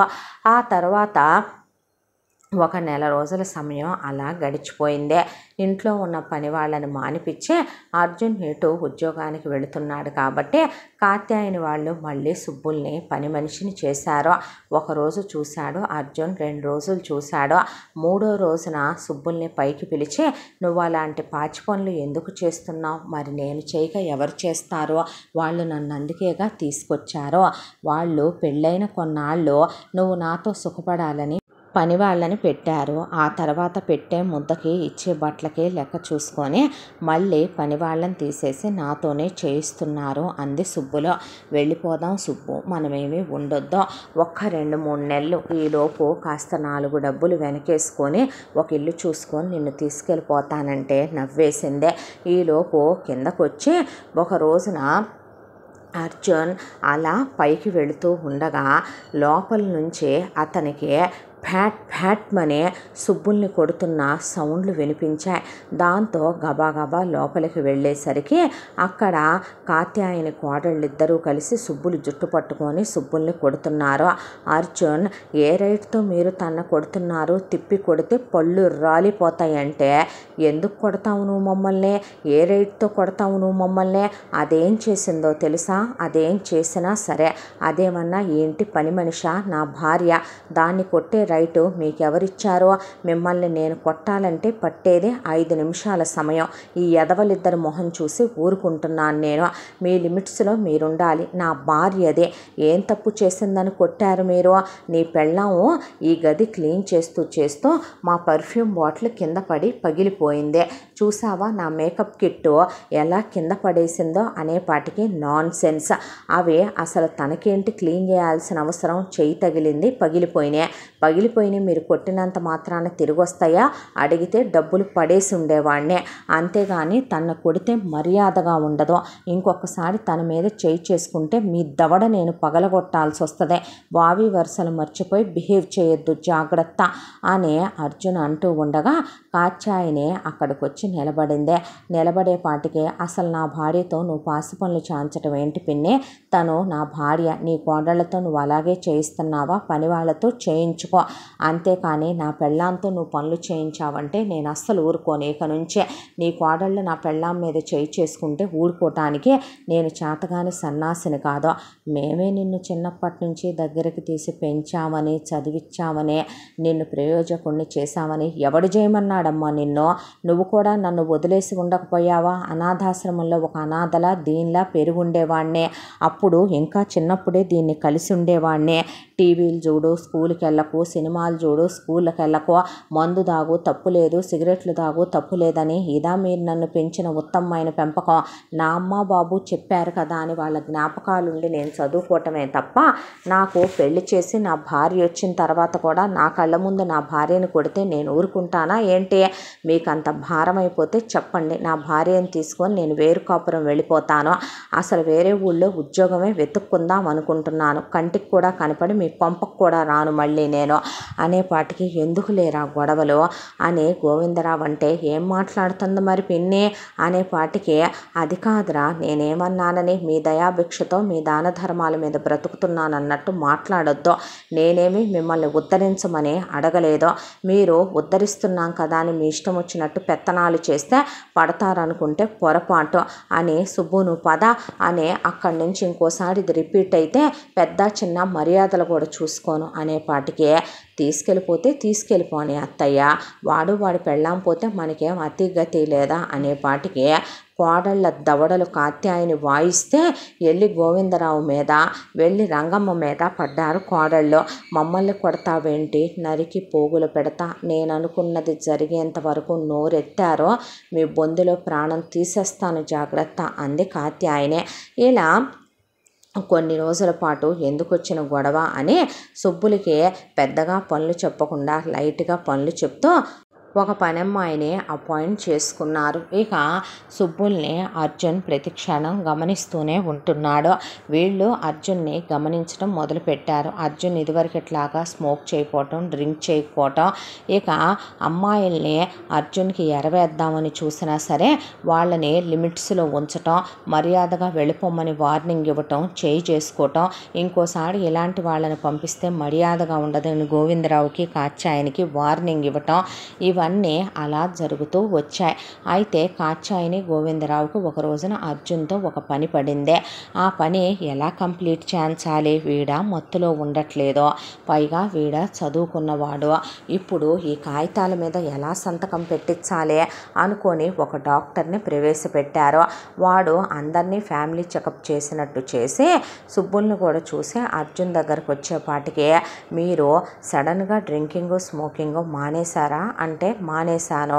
మీకు చాలా హెల్త్ ప్రాబ్లమ్స్ వచ్చినాయి, మీరు చాలా వీక్గా ఉన్నారు, కొన్నాళ్ళ పాటు మీరు రెస్ట్ తీసుకోవాలి, మీకు కొన్ని మెడిసిన్స్ వాడాలి అంటే నేను ఇదివరకటి కన్నా ఇప్పుడే శుభ్రంగా తింటున్నాను, నేను జిమ్కి కూడా వెళుతున్నాను, నేను చాలా ఫిట్గా ఉన్నాను, హెల్తీగా ఉన్నాను, ఇప్పుడు నా ఆరోగ్యం ఎలా ఉందో నాకు తెలుస్తోంది, నాకు బాగోకపోవటం ఏంటి అన్నాడు అర్జున్. డాక్టర్ గారికి తెలుసా, నీకు తెలుసా నాన్న, నీకేమైనా అయితే మీ అమ్మ నాన్న నిన్ను మాకు అప్పచెప్పి వెళ్ళి వాళ్ళ ఆత్మలకు కూడా శాంతి కలగదు. ఇప్పుడు ఏం చేయాలి డాక్టర్ గారు, మా పిల్లాడికి ఏమైంది? ఏమీ లేదమ్మా, బాగా బలహీనంగా ఉన్నాడు, బలం కోసం 1 నెల రోజుల పాటు అని వీళ్ళ వైపు చూస్తే కన్ను కొట్టారు.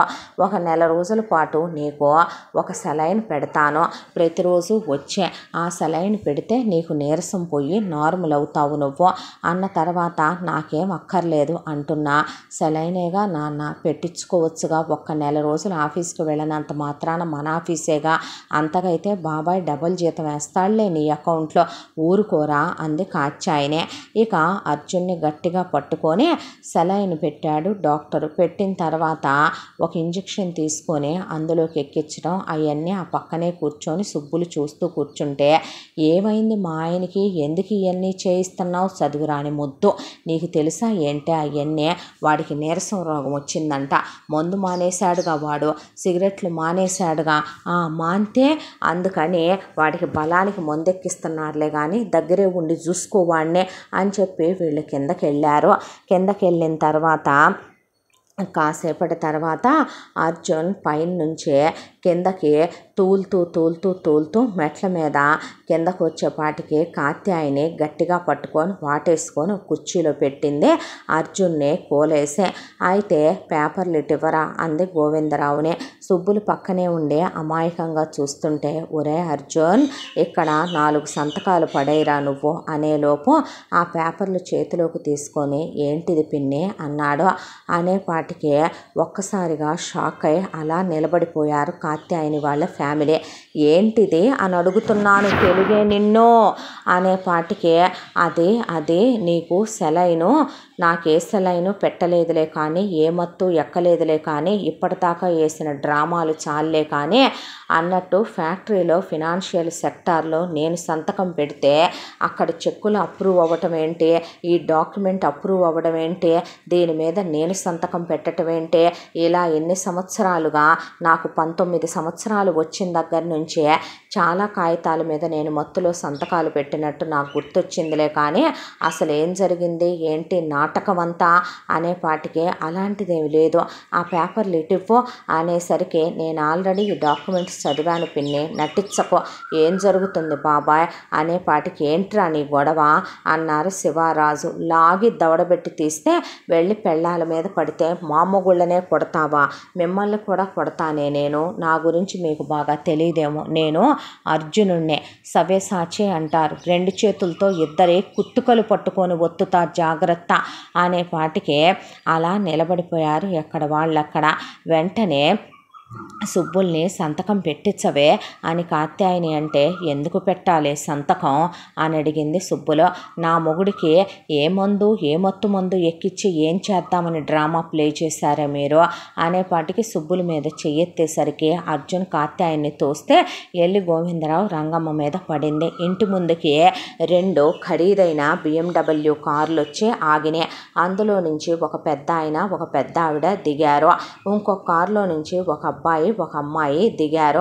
దిగిన తర్వాత, రా డాడీ, రా మమ్మీ, రా అన్నయ్య, రా వదిన అని చెప్పి, ఏం జరుగుతుందిరా ఇక్కడ అని ఆ అబ్బాయి అడిగితే, జరిగింది మొత్తం నీకు ప్రతిరోజు అప్డేట్ ఇస్తూనే ఉన్నాగా అన్న, ఈరోజు ఇలా జరిగింది అని చెప్పింది సుబ్బులు. స్వప్న, నువ్వు అడ్డంలేమ్మా అని ఆ వచ్చిన ఆయన గట్టిగా అర్జున్ని హక్ చేసుకొని, ఎలా ఉన్నావు అల్లుడు అనేపాటికి ఆయన పోలికలు అర్జున్ పోలికలు చెరుసగం కలుస్తున్నాయి. ఆ వచ్చిన ఆవిడ, బాగున్నావా నాన్న, అచ్చం లక్ష్మి పోలికే కదండి అనేపాటికి అవునని కళ్ళల్లో నీళ్లు పెట్టుకున్నారు వాళ్ళు.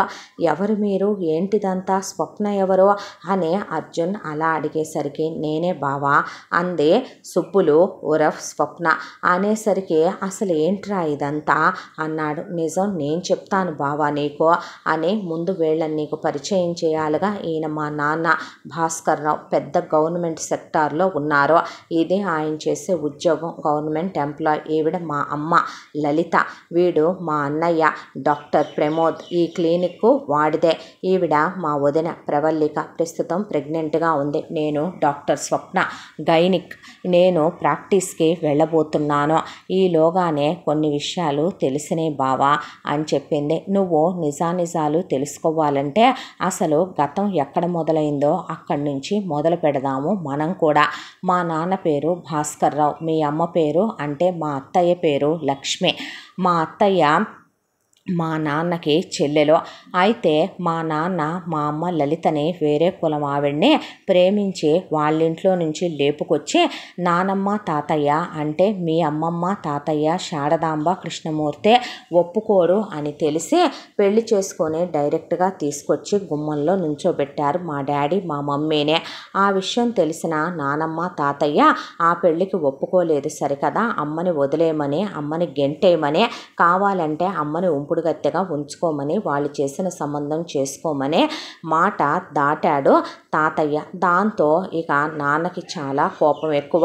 ఆయన ఎట్టి పరిస్థితుల్లో కూడా అమ్మని వదిలే ప్రసక్తే లేదు, అంటే ఆస్తిలో చిల్లి గవ్వ కూడా నీకు పెట్టను అనేసరికి అత్తయ్య అంటే మీ అమ్మ మా నాన్న అంటే చాలా ఇష్టం. ఆవిడ చాలా మంచిది, కల్లా కపటం లేని మనిషే.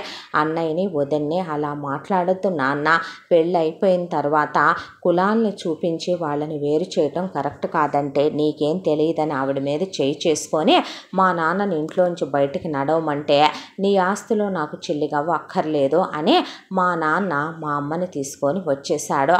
ఆయనకి గవర్నమెంట్ ఉద్యోగం. మా నాన్న కోట్ల కొద్దీ డబ్బు సంపాదించగలిగిన రాబడి ఉన్న ఉద్యోగంలోనే ఉన్నారు.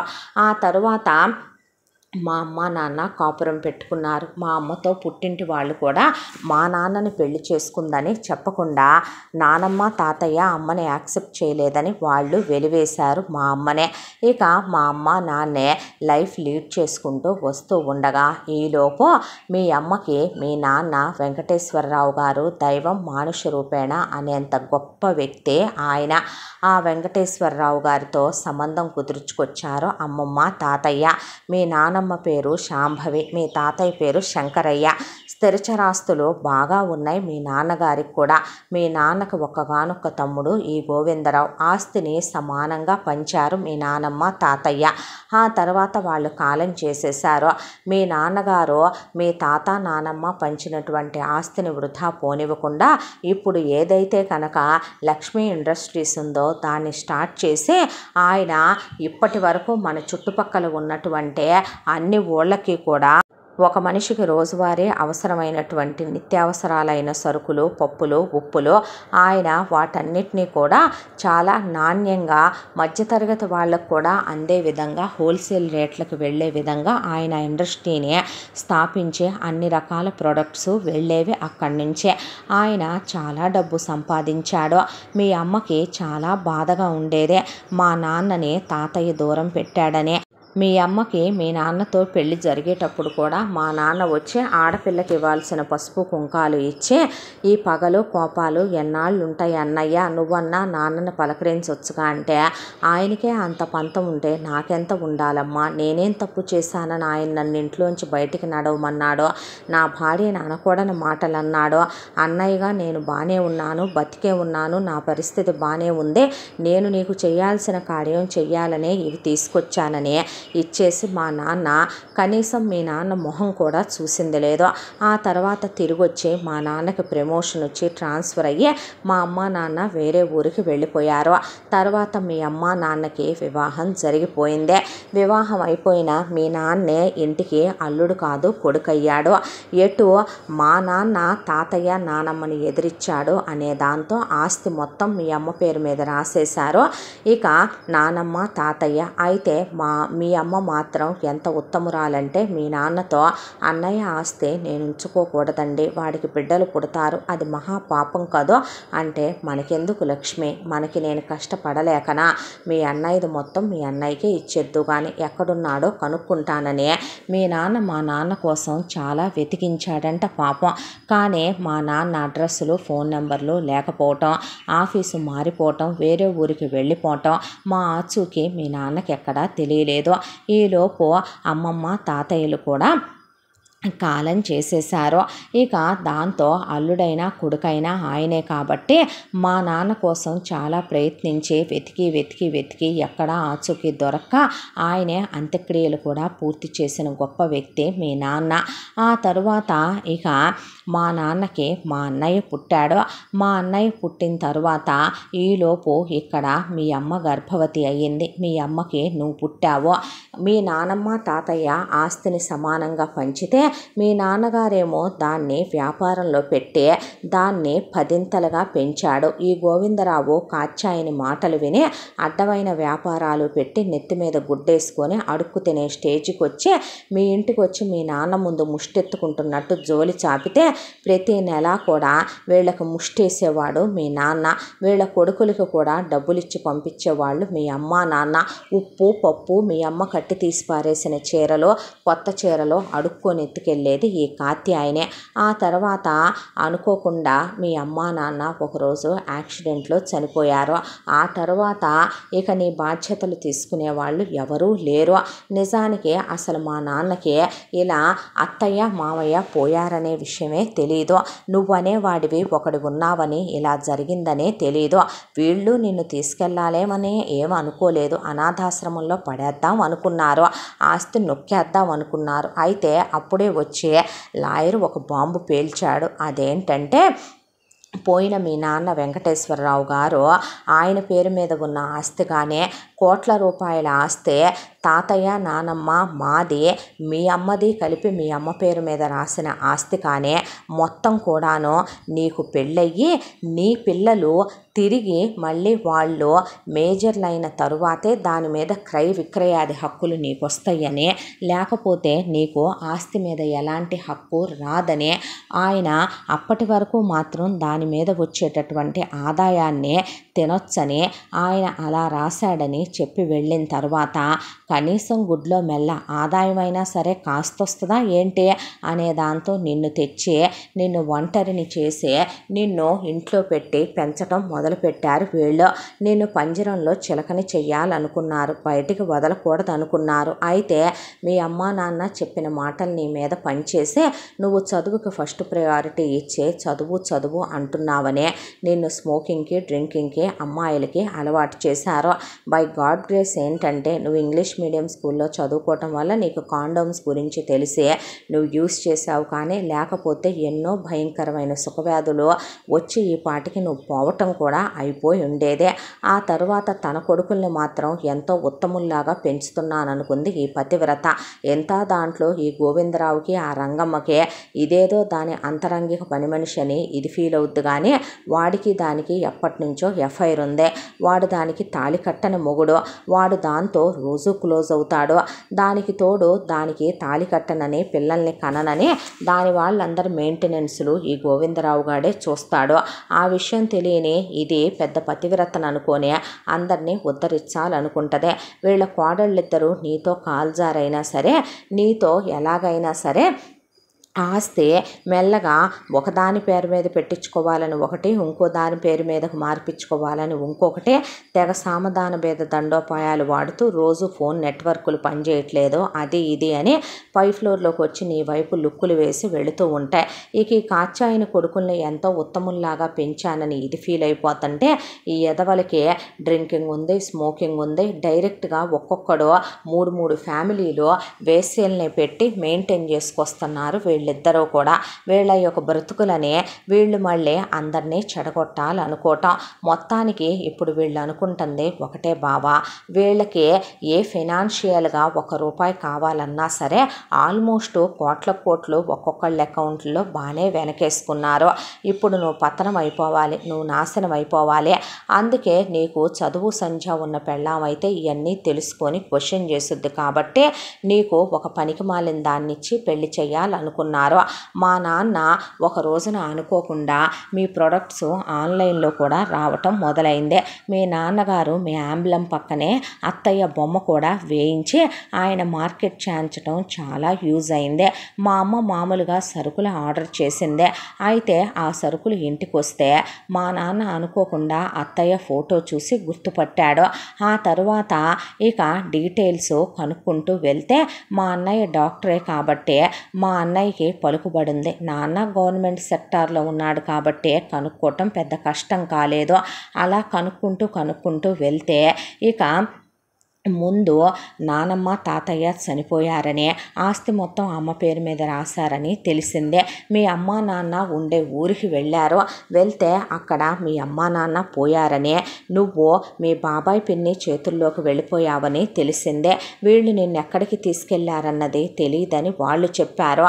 ఆ తర్వాత ఇన్ఫ్లుయెన్స్ వాడి మనుషుల్ని పెట్టి వెతికిచ్చేసరికి ఇలా ఈ ఫ్యాక్టరీ అని డీటెయిల్స్ అని అడ్రస్లు మొత్తం బయటకు వచ్చినాయి. అక్కడికి నేను, డాడీ, అమ్మ, వదిన, అన్నయ్య అందరం వచ్చాం నిన్ను కలవాలని. అయితే వీళ్ళు ఫ్యాక్టరీలో నుంచి బయటకు వస్తూ మా నాన్న ఫ్యాక్టరీలో ఉన్న వీడి పియ్యేల్లో ఒకడిని కొనేశాడు. వాడు జరిగిన విషయాలు మొత్తం మా డాడీకి చెప్పాడు. ఇంట్లో ఉన్న ఒక పనమ్మాయిని కొనేసింది మా మమ్మీ. ఆ పనమ్మాయి మొత్తం ఇంట్లో జరిగే గూడు పుఠానీలన్నీ కూడాను అది బయట పెట్టేసింది. దాంతో వీళ్ళకి పనమ్మాయి అవసరం. ఇంట్లో ఉన్న పని వాళ్ళని కావాలని మేమే వాళ్ళకి ఎంతెంతని డబ్బులు ఇచ్చి సెటిల్ చేసి వాళ్ళందరినీ మానిపించి ఆ తర్వాత కావాలని రంగమ్మతో వేరే పనమ్మాయితో ఇలా అనాథాశ్రమం అనాథమ్మాయిలు దొరుకుతారు అని చెప్పించి దాంతోనే కాత్యాయనికి చెప్పేలా చేసి ఇది అనాథాశ్రమానికి వచ్చి నన్ను సెలెక్ట్ చేసుకొని వచ్చేలా చేసాం. ఆ తర్వాత జరిగిన కథ అంతా మీ అందరికీ తెలిసిందే.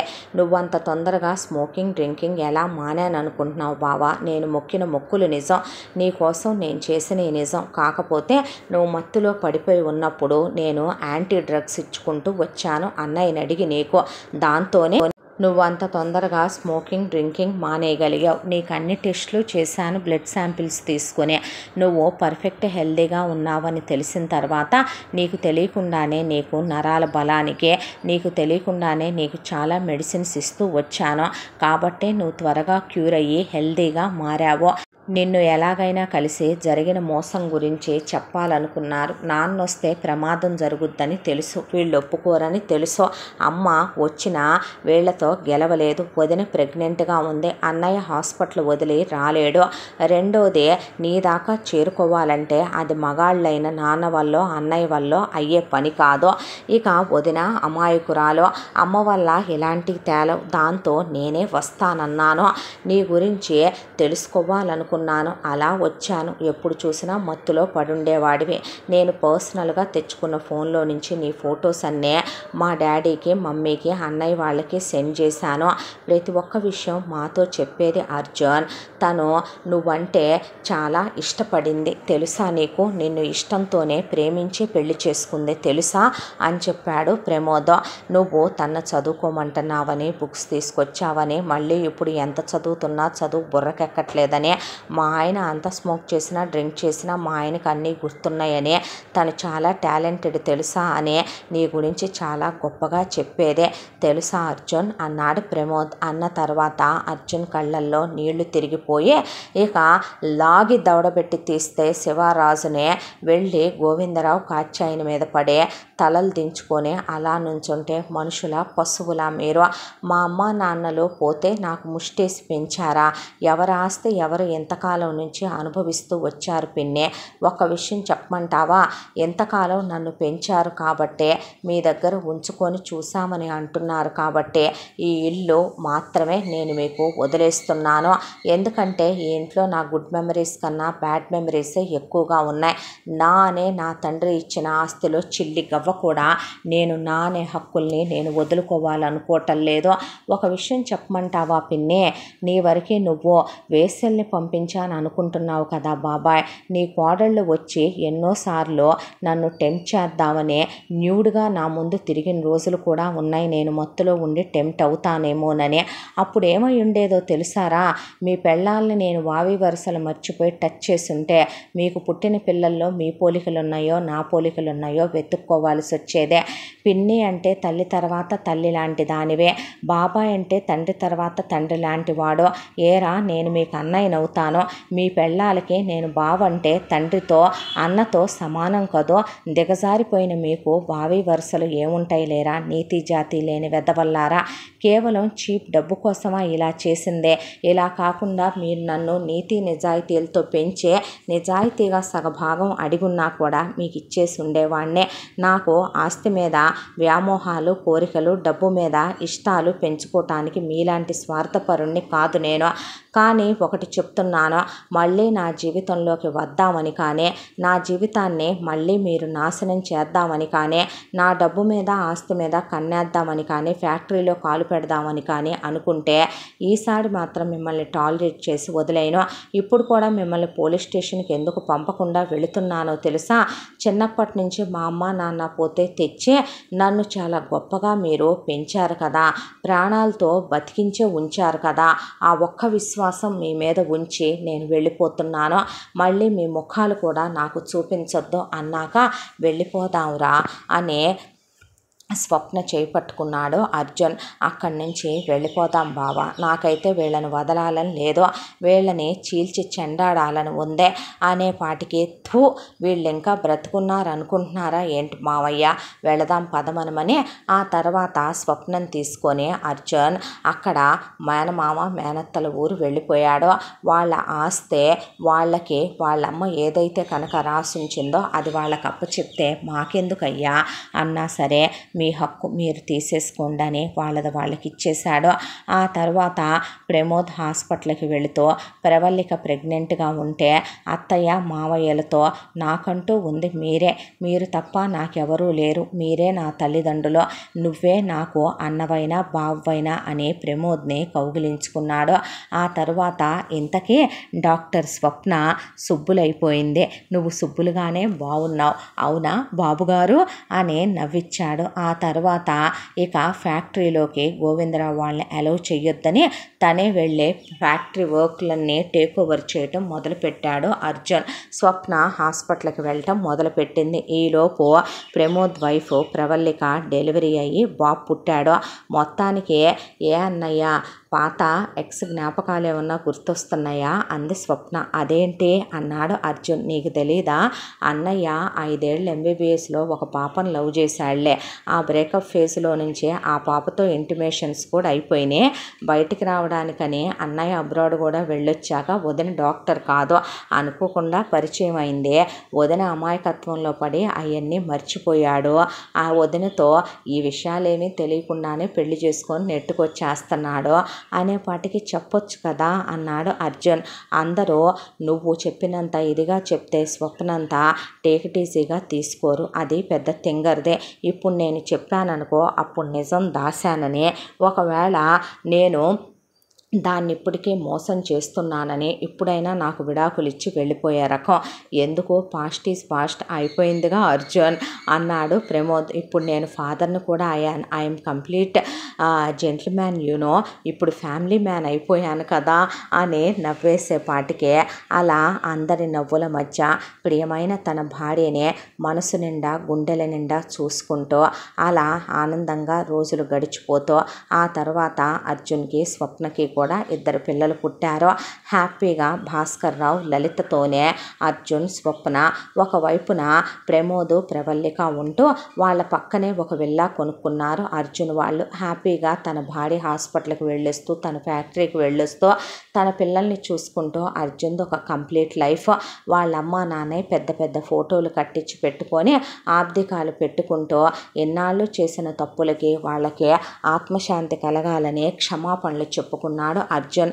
ఇటువైపున ప్రమోద్ ఒక విల్లా కొనుక్కుని ప్రవల్లిక కూడా ఇంకొకళ్ళు పుట్టారు. తన భార్య తన పిల్లల్ని చూసుకుంటూ ఉంటే ప్రమోద్ హాస్పిటల్కి వెళ్ళొస్తూ వీళ్ళు హ్యాపీ. కుడివైపున కొడుకు, ఎడం వైపున కూతురు సంతోషంగా మధ్యలో ఉండే నిజమైన ఆనందాలంటే ఈ వయసులో ఇంతకన్నా ఏం కావాలి? పిల్లల్ని చూసుకుంటూ ఇక కొడుకు, కోడలు, కూతురు, అల్లుడు, మనవళ్ళు, మనవరాళ్ళు నిజమైన సంతోషాన్ని అనుభవిస్తున్నారు.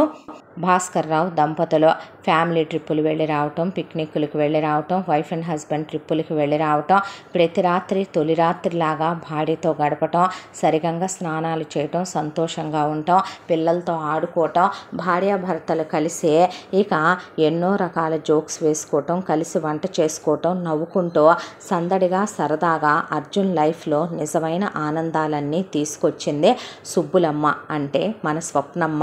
ఇలా హ్యాపీగా ఉంది వాళ్ళ జీవితం. అర్జున్ ఏమంట ఆ ఇల్లు వదిలేశాడో ఆ ఇంటి ఖరీదు దాదాపు 2 కోట్ల రూపాయలు పై మాటే. మనకేమైనా తెలివితేటలు లేవా? మనమేమైనా ఇన్నాళ్లుగా వాడి దగ్గర డబ్బులు కొట్టేయకుండా ఉన్నావా? మొత్తం కోట్ల రూపాయల డబ్బులు కొడుకుల అకౌంట్లో, నీ అకౌంట్లో కూడా మూలగట్లేదా? మనం కూడా వాడికి పోటీగా వ్యాపారం పెడదాం పదా, తగ్గేదే లేదని కాచాయినే మొత్తం అమ్మిచ్చి గోవిందరావుతో కొడుకులతో బిజినెస్ పెట్టించిందే.